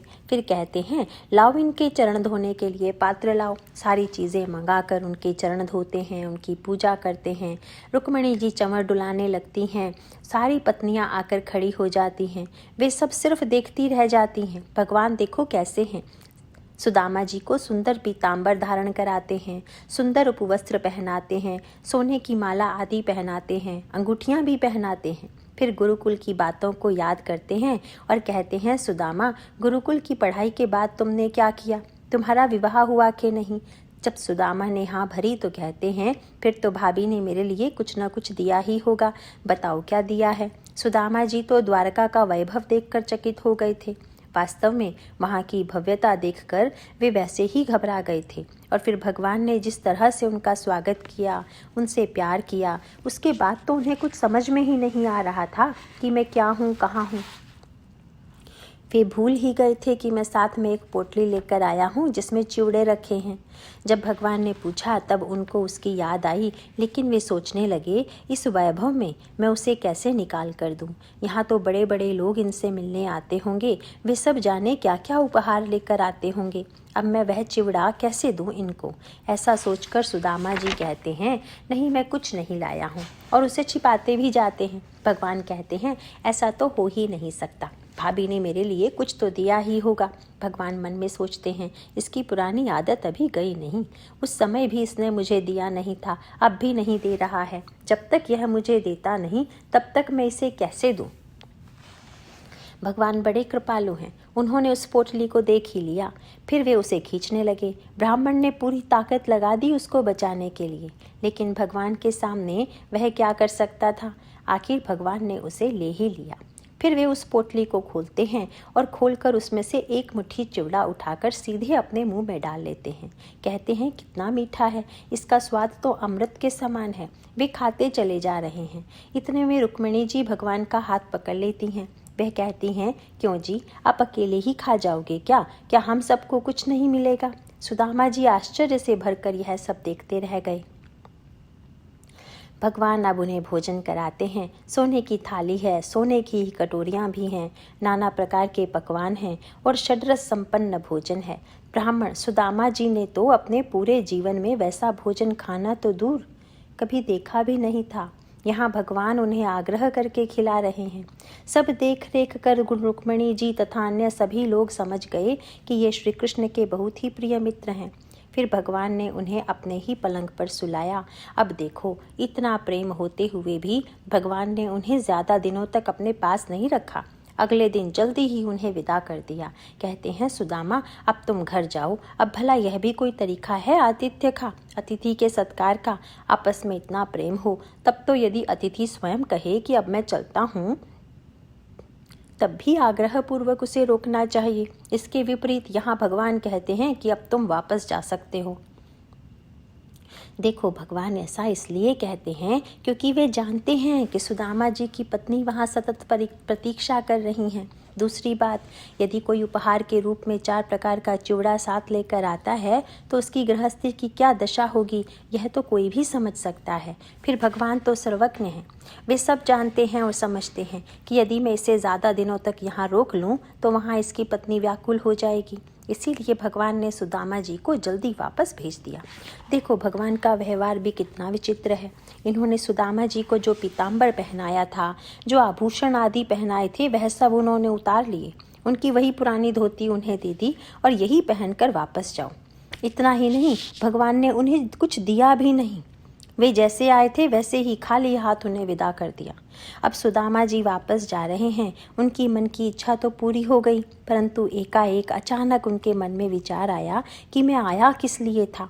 भले ही भगवान के पास जाने में स्वयं सुदामा जी का कोई दूसरा प्रयोजन नहीं था, परंतु पत्नी ने जिस काम के लिए भेजा था वह तो हुआ ही नहीं। वे सोचते हैं, मैंने कुछ मांगा नहीं, श्री कृष्ण ने कुछ दिया भी नहीं। देखो, फिर भी सुदामा जी के मन में ऐसी कोई बात नहीं आई कि यह कैसा मित्र है, इसने मुझे कुछ दिया ही नहीं। मुझसे तो मांगता है कि भाभी ने मेरे लिए ज़रूर कुछ दिया होगा, लेकिन जब मैं वापस चल पड़ा तो मुझे कुछ देने की बात ही नहीं की। सुदामा जी ने ऐसा कुछ भी नहीं सोचा। वे तो सोचते हैं कि श्री कृष्ण ने यही सोचकर मुझे धन संपत्ति नहीं दी होगी कि इसको धन मिल जाएगा तो यह मुझे भूल जाएगा, उस पैसे को संभालने में लग जाएगा, इसे मेरा विस्मरण हो जाएगा। यही सोचकर भगवान ने मुझे कुछ दिया नहीं। मेरे ऊपर उनकी कितनी कृपा है कि जो स्वर्ण आदि के आभूषण तथा पीताम्बर मुझे पहनाए थे उन सबको भी उन्होंने उतार लिया। देखो, सुदामा जी ऐसा सोचते हैं। ऐसा सोचते हुए सुदामा जी लौट कर जा रहे हैं। थकान के कारण मार्ग में वे एक जगह पर थोड़ा विश्राम करने के लिए बैठे तो बैठते ही उन्हें नींद आ गई। तब भगवान ने पुनः वही माया की। जब सुदामा जी की नींद खुली तो वे देखते क्या हैं कि सामने एक सुंदर नगरी सी दिख रही है, एक महल भी दिखाई दे रहा है। वे पहचान नहीं पाए कि यह उनका अपना ही गांव है, इसीलिए सोच में पड़ गए कि मैं कहाँ आ गया हूँ। वे अपने घर को भी पहचान नहीं पाए, सोचने लगे कि मेरी झोंपड़ी कहाँ चली गई। इतने में उन्होंने देखा कि सामने जो महल जैसा घर था उसमें से कई दास दासियों से घिरी हुई एक स्त्री उनकी ओर चली आ रही है। वह सुंदर वस्त्रालंकार से सुशोभित थी। सुदामा जी उससे पूछते हैं, यहाँ सुदामा की एक झोपड़ी थी, वह कहाँ गई? वे अपनी पत्नी को भी नहीं पहचान सके। पत्नी उनका हाथ पकड़कर उन्हें महल में ले जाती है, कहती है, यह आपका ही घर है। जरा सोचो उस समय सुदामा जी की क्या मनोदशा हुई होगी। सब देखकर सुदामा जी भगवान के वात्सल्य का गुणगान करने लग जाते हैं। वहाँ द्वारका में तो भगवान ने उन्हें कुछ दिया नहीं, क्योंकि वे जानते थे कि ये मेरे पास मेरे लिए ही आए हैं। इसीलिए भगवान ने सुदामा जी को तो अपने आप को ही दे डाला। उनकी पत्नी की इच्छा थी कि भगवान उनकी दशा सुधार दें, सो भगवान ने सारा ऐश्वर्य उनकी पत्नी को दे दिया। बोले, इनको चाहिए अर्थ, इसीलिए भगवान ने उन्हें अर्थ दे दिया। जबकि सुदामा जी को तो परमार्थ चाहिए। वे भगवान के पास धन मांगने नहीं गए थे, वे तो भगवान से मिलने के लिए ही उनके पास गए थे। भगवान उनको मिल गए। श्री कृष्ण चरित्र में सुदामा जी का यह हृदय को छू जाने वाला प्रसंग बड़ा प्रसिद्ध है। बड़े बड़े कवियों ने इस प्रसंग पर अनेक सुंदर काव्य भी लिखे हैं। इसके बाद वर्णन आता है कि एक बार सर्वग्रास सूर्य ग्रहण के निमित्त पर कुरुक्षेत्र के समंत पंचक तीर्थ पर भरतवर्ष के सारे लोग, यदुवंशी, कुरुवंशी तथा ब्रज के वासी नंद आदि सारे वहाँ पहुँचते हैं। वहाँ सबका मिलन होता है। भगवान की परम प्रिया गोपियाँ भी उनसे मिलती हैं। उस समय द्रौपदी श्री कृष्ण की पत्नियों से पूछती हैं कि श्री कृष्ण के साथ उनका विवाह किस प्रकार से हुआ। तब भगवान की 8 पटरानियाँ वर्णन करके बताती हैं कि श्री कृष्ण के साथ उनका विवाह किस प्रकार से हुआ। तब तक वहाँ आए हुए सभी ऋषिगण भगवान श्री कृष्ण तथा बलराम जी के दर्शनार्थ वहाँ आते हैं।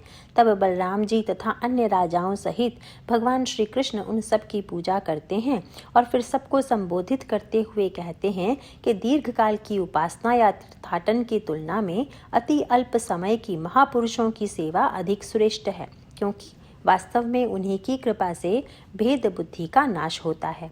फिर सारे ऋषिगण भगवान की स्तुति करते हैं। इसके बाद ऋषियों के आदेशानुसार उनके मार्गदर्शन में वसुदेव जी ने यज्ञ द्वारा विष्णु भगवान की आराधना की और अन्य सभी का स्वागत सत्कार भी किया। यज्ञोपरांत वसुदेव जी की प्रसन्नता के लिए नंद आदि सारे व्रजवासी 3 महीनों तक वहीं रहकर फिर व्रज लौट गए। माता देवकी के 6 पुत्रों को लौटा लाना। एक बार श्री कृष्ण तथा बलराम जी यथावत प्रातः आकर वसुदेव जी व देवकी माता को प्रणाम करते हैं। तब अपने पुत्र श्री कृष्ण के विषय में वसुदेव जी ने जैसा जैसा सुन रखा था उसी रीति से उनके महात्म्य का गान करते हुए वे कहने लगे, यद्यपि आप हमारे पुत्र के रूप में यहाँ प्रकट हुए हैं, तथापि आप कोई सामान्य बालक नहीं हैं। फिर वसुदेव जी ने भगवत तत्व का निर्देश किया। देवकी जी पास ही बैठी थी। जब उन्होंने यह सब सुना तो उन्हें अपने उन पुत्रों की याद आ गई जिन्हें कंस ने जन्म लेते ही मार डाला था। वे श्री कृष्ण से कहती हैं, सब लोग कहते हैं कि तुम ईश्वर हो, तुम सब कुछ कर सकते हो। मैंने सुना है कि तुम दोनों अपने गुरु सांदीपनी जी के मृत पुत्रों को लौटा लाए थे। मेरे 6 पुत्रों को दुष्ट कंस ने जन्म लेते ही मार डाला था। मैं उन सभी पुत्रों को देखना चाहती हूँ, उनसे मिलना चाहती हूँ। तुम दोनों उन सबको लेकर आओ। तब भगवान अपनी माँ की भी इच्छा पूरी करते हैं। जिन पुत्रों का मरण हो चुका था वे उन्हें फिर से ले आते हैं और अपनी माँ को सौंप देते हैं। देवकी माता उन्हें देखकर आनंद विभोर हो जाती हैं, उन्हें हृदय से लगाकर स्तनपान कराती हैं। वे सब वसुदेव जी, श्री कृष्ण और बलराम जी को प्रणाम करते हैं। तब भगवत दर्शन तथा स्पर्श से आत्मदर्शन प्राप्त करके वे सब के सब देखते देखते देवलोक चले जाते हैं। सुभद्रा हरण। इसके बाद सुभद्रा जी, जो श्री कृष्ण की बहन थी, उनके हरण का प्रसंग आता है। बड़े आश्चर्य की बात है कि बलराम जी बहन सुभद्रा का विवाह दुर्योधन के साथ कराना चाहते थे, परंतु श्री कृष्ण, वसुदेव जी, देवकी माता आदि इस बात से सहमत नहीं थे। उन दिनों अर्जुन तीर्थाटन करते हुए प्रभास में पहुंच गए थे। वहां उन्होंने यह बात सुनी तो उनके मन में सुभद्रा से विवाह करने की इच्छा जाग उठी। इसी हेतु से त्रिदंडी यति का वेश बनाकर वे द्वारकापुरी पहुंच गए। वर्षा काल में 4 मास तक वे वहीं रहे। एक बार बलराम जी ने सम्मान पूर्वक उन्हें निमंत्रण देकर घर बुलाया और उन्हें भोजन करवाया। तब सुभद्रा जी ने अर्जुन को देखकर निश्चय कर लिया कि उसे अर्जुन से ही विवाह करना है। अर्जुन तो पहले से वही चाहते थे। फिर एक दिन जब सुभद्रा देव दर्शन के लिए द्वारका के किले के बाहर निकली, तब श्री कृष्ण, वसुदेव जी तथा देवकी माता की अनुमति से अर्जुन उन्हें वहां से हर ले गए। इस बात को जब बलराम जी ने सुना तो वे बहुत क्रोधित हुए। श्री कृष्ण तथा अन्य संबंधियों ने अनेक प्रकार से उन्हें समझाया, तब वे शांत हुए। फिर बहुत सारा धन संपत्ति तथा दास दासियों को दहेज के रूप में भेज दिया। इस प्रकार अर्जुन ने सुभद्रा का अपहरण करके फिर उनसे विवाह किया। अब देखो यह सुभद्रा कौन है। यह ध्यान देने की बात है कि सुभद्रा भगवान की योग माया है। योग माया का विवाह वैसे तो भगवान से ही संभव है और किसी से नहीं, लेकिन भगवान के इस श्री कृष्ण लीला अवतार के समय वे भगवान की बहन बनकर आई हैं, अतः उनका विवाह भगवान से नहीं हो सकता था। अर्जुन, जो भगवान की ही विभूति हैं, वे भगवान से अलग होते हुए भी अलग नहीं हैं, अतः सुभद्रा का विवाह उन्हीं से हो सकता था, दुर्योधन या किसी और से नहीं। श्री कृष्ण का मिथिला नरेश बहुलाश्व तथा श्रुतदेव ब्राह्मण के घर एक ही समय जाना। आगे शुकदेव जी वर्णन करते हैं कि मिथिला नरेश बहुलाश्व तथा मिथिला के ही निवासी श्रुतदेव नामक एक गृहस्थ ब्राह्मण, ये दोनों भगवान के प्रिय भक्त थे। उन दोनों को प्रसन्न करने के लिए भगवान श्री कृष्ण एक बार नारद जी, वामदेव, अत्रि आदि अनेक ऋषिगणों को साथ लेकर मिथिला नगरी में जाते हैं। राजा बहुलाश्व तथा श्रुतदेव दोनों साथ ही आकर भगवान से कहते हैं, भगवान कृपा करके आप समस्त ऋषिगणों सहित हमारे घर पधारिए। वे दोनों ही चाहते थे कि भगवान पहले मेरे घर पधारें। भगवान सोचते हैं कि अब दोनों कार्य एक साथ कैसे करें। बोले, अच्छा तुम लोग घर चलो, मैं आता हूँ। ऐसा कहकर भगवान ने उन दोनों को अपने अपने घर भेज दिया। फिर भगवान ने 2 रूप लिए और एक रूप से समस्त ऋषिगणों को साथ लेकर वे राजा बहुलाश्व के घर जाते हैं और दूसरे रूप से गरीब ब्राह्मण के घर जाते हैं।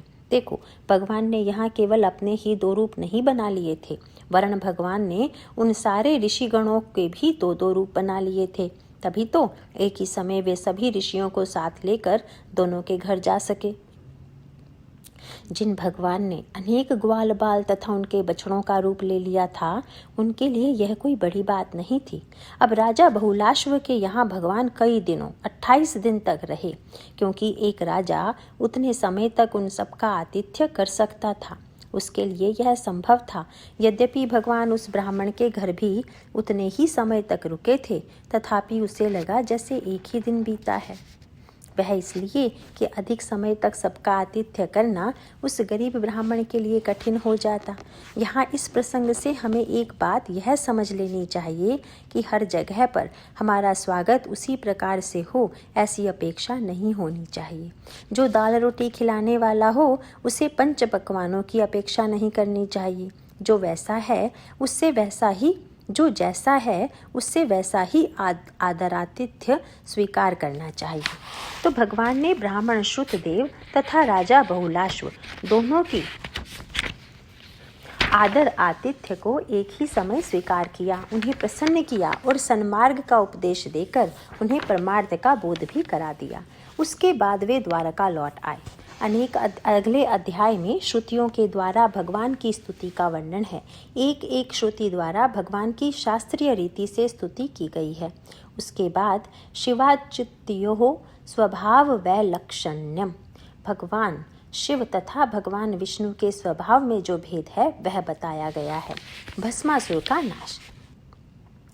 राजा परीक्षित ने एक बड़ा विलक्षण प्रश्न पूछा। वे कहते हैं, भगवान, मैं बड़ी विचित्र बात देखता हूँ कि शिवजी स्वयं तो फक्कड़ बाबा हैं, भस्म लगाकर एक जगह पर बैठे रहते हैं। उनका कोई वैभव या ऐश्वर्य तो दिखाई नहीं देता, लेकिन जो उनकी भक्ति करते हैं उन्हें तो बड़ा वैभव प्राप्त होता है। जबकि विष्णु भगवान स्वयं तो लक्ष्मीपति हैं, लेकिन उनकी भक्ति करने वाले न तो संख्या में अधिक दिखाई देते हैं और न ही वे ज़्यादा वैभवशाली बनते हैं। शुकदेव जी महाराज कहते हैं, देखो, बात ऐसी है कि शिवजी बड़ी जल्दी प्रसन्न हो जाते हैं। शिवजी का नाम ही आशुतोष है। आशुतोष माने वे जो शीघ्र संतुष्ट हो जाएं। वे औघड़दानी हैं, उनसे जो मांग लो वे दे देते हैं और देकर कभी कभी अपने आप को संकट में डाल लेते हैं। विष्णु भगवान ऐसे नहीं हैं। वे अपने भक्तों की बड़ी परीक्षा लेते हैं, जल्दी से वर नहीं देते। शिवजी का स्वभाव ऐसा है कि किसी ने जरा सी भी तपस्या कर ली तो बस वे प्रसन्न होकर उसे वर दे देते हैं। जबकि विष्णु भगवान जिस पर प्रसन्न होते हैं पहले उसका धन लूट लेते हैं, तब उसके रिश्ते नाते वाले उसे त्याग देते हैं, तब वह धनार्जन में लग जाता है तो उसमें भी विष्णु भगवान उसे विफल कर देते हैं। तब आखिर वह हर ओर से त्रस्त होकर विरक्त हो जाता है। तब विष्णु भगवान उसकी भक्ति बढ़ाकर फिर उस पर कृपा करते हैं और तब उसे परब्रह्म की प्राप्ति होती है। इस संदर्भ में एक इतिहास प्रसिद्ध है। एक असुर था वृकासुर, बाद में उसी का नाम भस्मासुर हुआ। वह तप करके शिवजी को प्रसन्न कर लेता है। शिवजी प्रसन्न होकर उससे कहते हैं, तुम्हें क्या चाहिए, वर मांग लो। वह कहता है, मैं जिसके सिर पर हाथ रखूं वह जलकर भस्म हो जाए। सुनकर शिवजी पहले तो सोच में पड़ गए, तथापि हंसकर उन्होंने तथास्तु कह दिया। वर पाकर वृकासुर की बुद्धि बिगड़ गई। वर देकर शिवजी जाना ही चाहते थे कि इतने में वृकासुर कहता है, यहाँ मेरे सामने आप ही हैं, तो सबसे पहले आपके ही सर पर हाथ रखकर देखता हूँ कि मेरे हाथ में वह शक्ति आ गई है या नहीं। अब भगवान शंकर को यह लगा कि यह तो गड़बड़ बात हो गई, मैंने तथास्तु कह दिया है, अतएव वर तो सिद्ध होगा ही। ऐसा सोचकर वे भागने लगे तो वह वृकासुर भी उनके पीछे पीछे भागने लगा। भागते भागते शिवजी विष्णु जी के पास बैकुंठ में पहुँचते हैं। विष्णु भगवान उनकी दशा देखकर कहते हैं, आप तो ऐसे हैं कि जो जैसा वर मांग लेता है उसे वही दे बैठते हैं और फिर स्वयं संकट में पड़ जाते हैं। फिर एक ब्राह्मण बटुक का वेश बनाकर विष्णु भगवान वृकासुर की ओर जाते हैं। ऐसा भागवत में लिखा है। अन्य पुराणों के अनुसार वे मोहिनी का रूप लेकर जाते हैं। शकुनी नंदन वृकासुर के निकट पहुंचकर वह विनम्र भाव से प्रणाम करके कहते हैं, इतनी तेजी से भागते हुए आप कहाँ जा रहे हैं? बोले, मैं शिव जी का पीछा कर रहा हूँ। वे वर देते हैं और भाग जाते हैं। विष्णु भगवान कहते हैं, कैसा वर? वह कहता है, मैं जिसके सिर पर हाथ रखूं वह जलकर भस्म हो जाए। ऐसा वर मैंने मांगा और उन्होंने दे भी दिया। अब मैं उन्हीं के सिर पर हाथ रखकर परीक्षण करना चाहता हूँ कि वह वर मुझे प्राप्त हो गया है या नहीं। सुनकर बटुक वेशधारी भगवान हंसने लगे। भगवान की हंसी यानी माया। इस बात को हम पहले भी देख चुके हैं। तो भगवान ने उसे मोहित कर दिया। बोले, आप ऐसी ऐसी बातों पर विश्वास कैसे कर लेते हैं? अब भी यदि उनकी बात पर आपका विश्वास बना हुआ है तो अपने ही सिर पर हाथ रख कर देख लीजिए। इसके लिए किसी और के पीछे क्यों भागा जाए? नारायण भगवान की मीठी बातों से उसका दिमाग फिर गया। वह मोहित हो गया। कहता है, बात तो ठीक ही है। मोहिनी अवतार की दृष्टि से वर्णन आता है कि मोहिनी को देखा तो वह अपने आप को भूल गया। मोहिनी नृत्य करने लगी तो वह वृकासुर भी उसके साथ नृत्य करने लगा। नृत्य करते करते मोहिनी ने अपने सिर पर अपना हाथ रख लिया तो उसने भी उसका अनुकरण करते हुए वैसा ही किया। जैसे ही उसने अपने सिर पर हाथ रखा वैसे ही वह जलकर भस्म हो गया। इस प्रकार भस्मासुर का अंत हो गया। हमारे गुरुदेव स्वामी चिन्मयानंदा जी ने इस प्रसंग का बड़ा सुंदर अर्थ किया है। यह भस्मासुर कौन है? यह हमारी बुद्धि है। बुद्धि स्वभावतः ही विचिकित्सा करती रहती है। जो भी चीज़ सामने आ जाए वह उसी का परीक्षण करने लगती है और उसे छिन्न भिन्न कर डालती है। जैसे यह क्या है, क्यों है, कैसे है, आदि आदि। इस प्रकार चीर फाड़ कर वह उस चीज़ को खत्म कर डालती है। यह बुद्धि का स्वभाव होता है। लेकिन जब तक बुद्धि अन्य विषयों की ही चिकित्सा करती रहती है तब तक भले ही हम उसे विद्या कहते रहें, पर वह होती है अविद्या। चाहे वह कोई आविष्कार हो या वैज्ञानिक खोज ही क्यों ना हो, वेदांत में इस बुद्धि का हाथ स्वयं अपने ही ऊपर रखवा देते हैं। कहते हैं, यह विचार करो कि तुम कौन हो, कहाँ से आए हो, अभी तक तुमने यह क्या है, वह क्या है, इस प्रकार का बहुत विचार कर लिया है। अब जरा वेदांत के अनुसार को हम विचार करो। तुम कौन हो यह विचार करो। बुद्धि को स्वयं की ओर मोड़ दो। जब हमारी बुद्धि को हम विचार करने लगती है तब वह स्वयं तो खत्म हो जाती है। केवल शुद्ध अहम अथवा भगवान ही शेष रह जाते हैं। ऐसा सुंदर अर्थ बताया है परम पूज्य स्वामी जी ने। तो जरा स्वयं अपने ऊपर हाथ रख लो। अहमयम कुतो भवति चिंतवतः अयीपत्यहम निज विचारणम। अहमी नाश भाज्या अहम हंतया स्फुरति ह्यत स्वयं परम पूर्ण सत। मैं कौन हूँ, मैं कहाँ से आया हूँ। जब इस प्रकार के विचार होने लगते हैं तब अहंकार की वृत्ति गिर जाती है, यानी नष्ट हो जाती है। जब अहंकार का नाश हो जाता है तब हमारा सतचित स्वरूप प्रकट हो जाता है। यह बड़ी सुंदर बात यहाँ बताई गई है। इसके बाद एक बड़ा रोचक प्रसंग आता है। भृगु ऋषि द्वारा त्रिदेवों की परीक्षा। एक बार ऋषि मुनियों के बीच विचार चल रहा था कि ब्रह्मा, विष्णु और महेश, इन तीनों देवों में श्रेष्ठ कौन है, सर्वश्रेष्ठ कौन है। इसका निर्णय करने के लिए उन्होंने भृगु ऋषि से कहा कि आप जाकर परीक्षण करके आइए कि इन तीनों में श्रेष्ठ कौन है।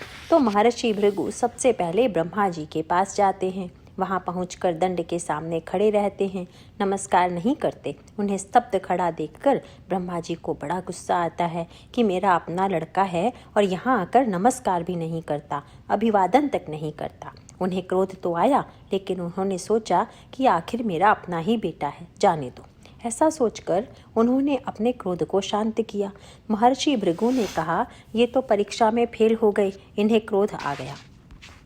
फिर वे कैलाश पर्वत पर शिव जी के पास जाते हैं। भगवान शिव ने भृगु ऋषि को आते देखा तो उन्हें लगा मेरा भाई आया है, इसीलिए वे बड़े प्यार से उठकर भृगु ऋषि को हृदय से लगाना ही चाहते हैं कि भृगु ऋषि बोल पड़े, मुझे हाथ मत लगाना, मेरा स्पर्श न करना, तुम सदा वेद बाह्य आचरण करते फिरते हो। ऐसी बात सुनी तो शिव जी को क्रोध आ गया। तीक्ष्ण आंखों से वे भृगु ऋषि को देखने लगे और फिर अपने त्रिशूल से उन्हें मारने ही जा रहे थे, पर सती जी ने उन्हें रोक लिया। भृगु जी ने कहा, ये भी फेल हो गए। इसके बाद वे नारायण भगवान के पास गए, जहाँ लक्ष्मी जी भी थी। देखो, ब्रह्मा जी के पास गए तो इन्होंने कुछ किया नहीं, कुछ बोले भी नहीं। उसी से उनको गुस्सा आ गया। शिवजी के पास जाकर कड़ा बोल दिया तो उससे शिवजी को क्रोध आ गया। अब नारायण भगवान के पास जाते हैं और सीधे एक लात मारते हैं नारायण भगवान की छाती पर। नारायण भगवान उनके पैरों को पकड़ लेते हैं। कहते हैं, ब्राह्मण देवता, मेरा हृदय बड़ा कठोर है, आपके पैर अति कोमल हैं, आपके पैरों को चोट तो नहीं लगी? भृगु ऋषि ने कहा, ये पास हो गए, परीक्षा में सफल हो गए। भगवान ने उनके चरण चिन्हों को अपने हृदय पर सदा के लिए धारण कर लिया, जिससे यह प्रकट हो जाता है कि उन्हें ब्राह्मणों से कितना अधिक प्रेम है। लेकिन वहाँ पर लक्ष्मी जी भी थी। भृगु ऋषि का यह व्यवहार देखकर उन्हें क्रोध आ गया। तब से लक्ष्मी जी ब्राह्मणों के पास जाती ही नहीं। ठीक ही तो है, भगवान भले ही क्षमा कर दें, लेकिन क्या उन्हें वैसा करना चाहिए था? लक्ष्मी जी को लगा, मेरे सामने ही भगवान को लात मार दी, कुछ कहना न सुनना, आकर सीधे लात मार देना, यह कौन सा तरीका होता है? भृगु ऋषि ने जो किया उसे अभी तक ब्राह्मण लोग भोगते हैं, ऐसी बात यहाँ कही गई है। फिर वर्णन आता है कि एक बार द्वारका का एक ब्राह्मण इस बात से बड़ा दुखी था कि उसके पुत्र जन्म लेते ही मृत्यु को प्राप्त हो जाते हैं। इसके लिए वह राजा को दोषी ठहराकर राजद्वार के सामने जाकर विलाप करता था। जब उसके 9वें बालक की भी मृत्यु हो गई तब वह पुनः राजद्वार पर पहुंचा। उस समय अर्जुन नहीं वहीं थे। उन्होंने उसे वचन दिया कि मैं आपकी संतान की रक्षा करूंगा, अन्यथा अपने प्राण त्याग दूंगा। जब अर्जुन वैसा करने में सफल नहीं हुए तब भगवान उस ब्राह्मण के सभी मृत पुत्रों को लौटा लाए। ऐसा करके भगवान ने अर्जुन के वचन की तथा प्राणों की रक्षा की और उस ब्राह्मण तथा अन्य प्रजा पर कृपा की। इसके बाद दशम स्कंद का जो अंतिम अध्याय है उसमें भगवान के लीला विहार का वर्णन किया गया है। द्वारका में श्री कृष्ण की 16,000 से अधिक रानियां थीं। उन सब के अपने अपने बड़े सुंदर सुंदर महल थे।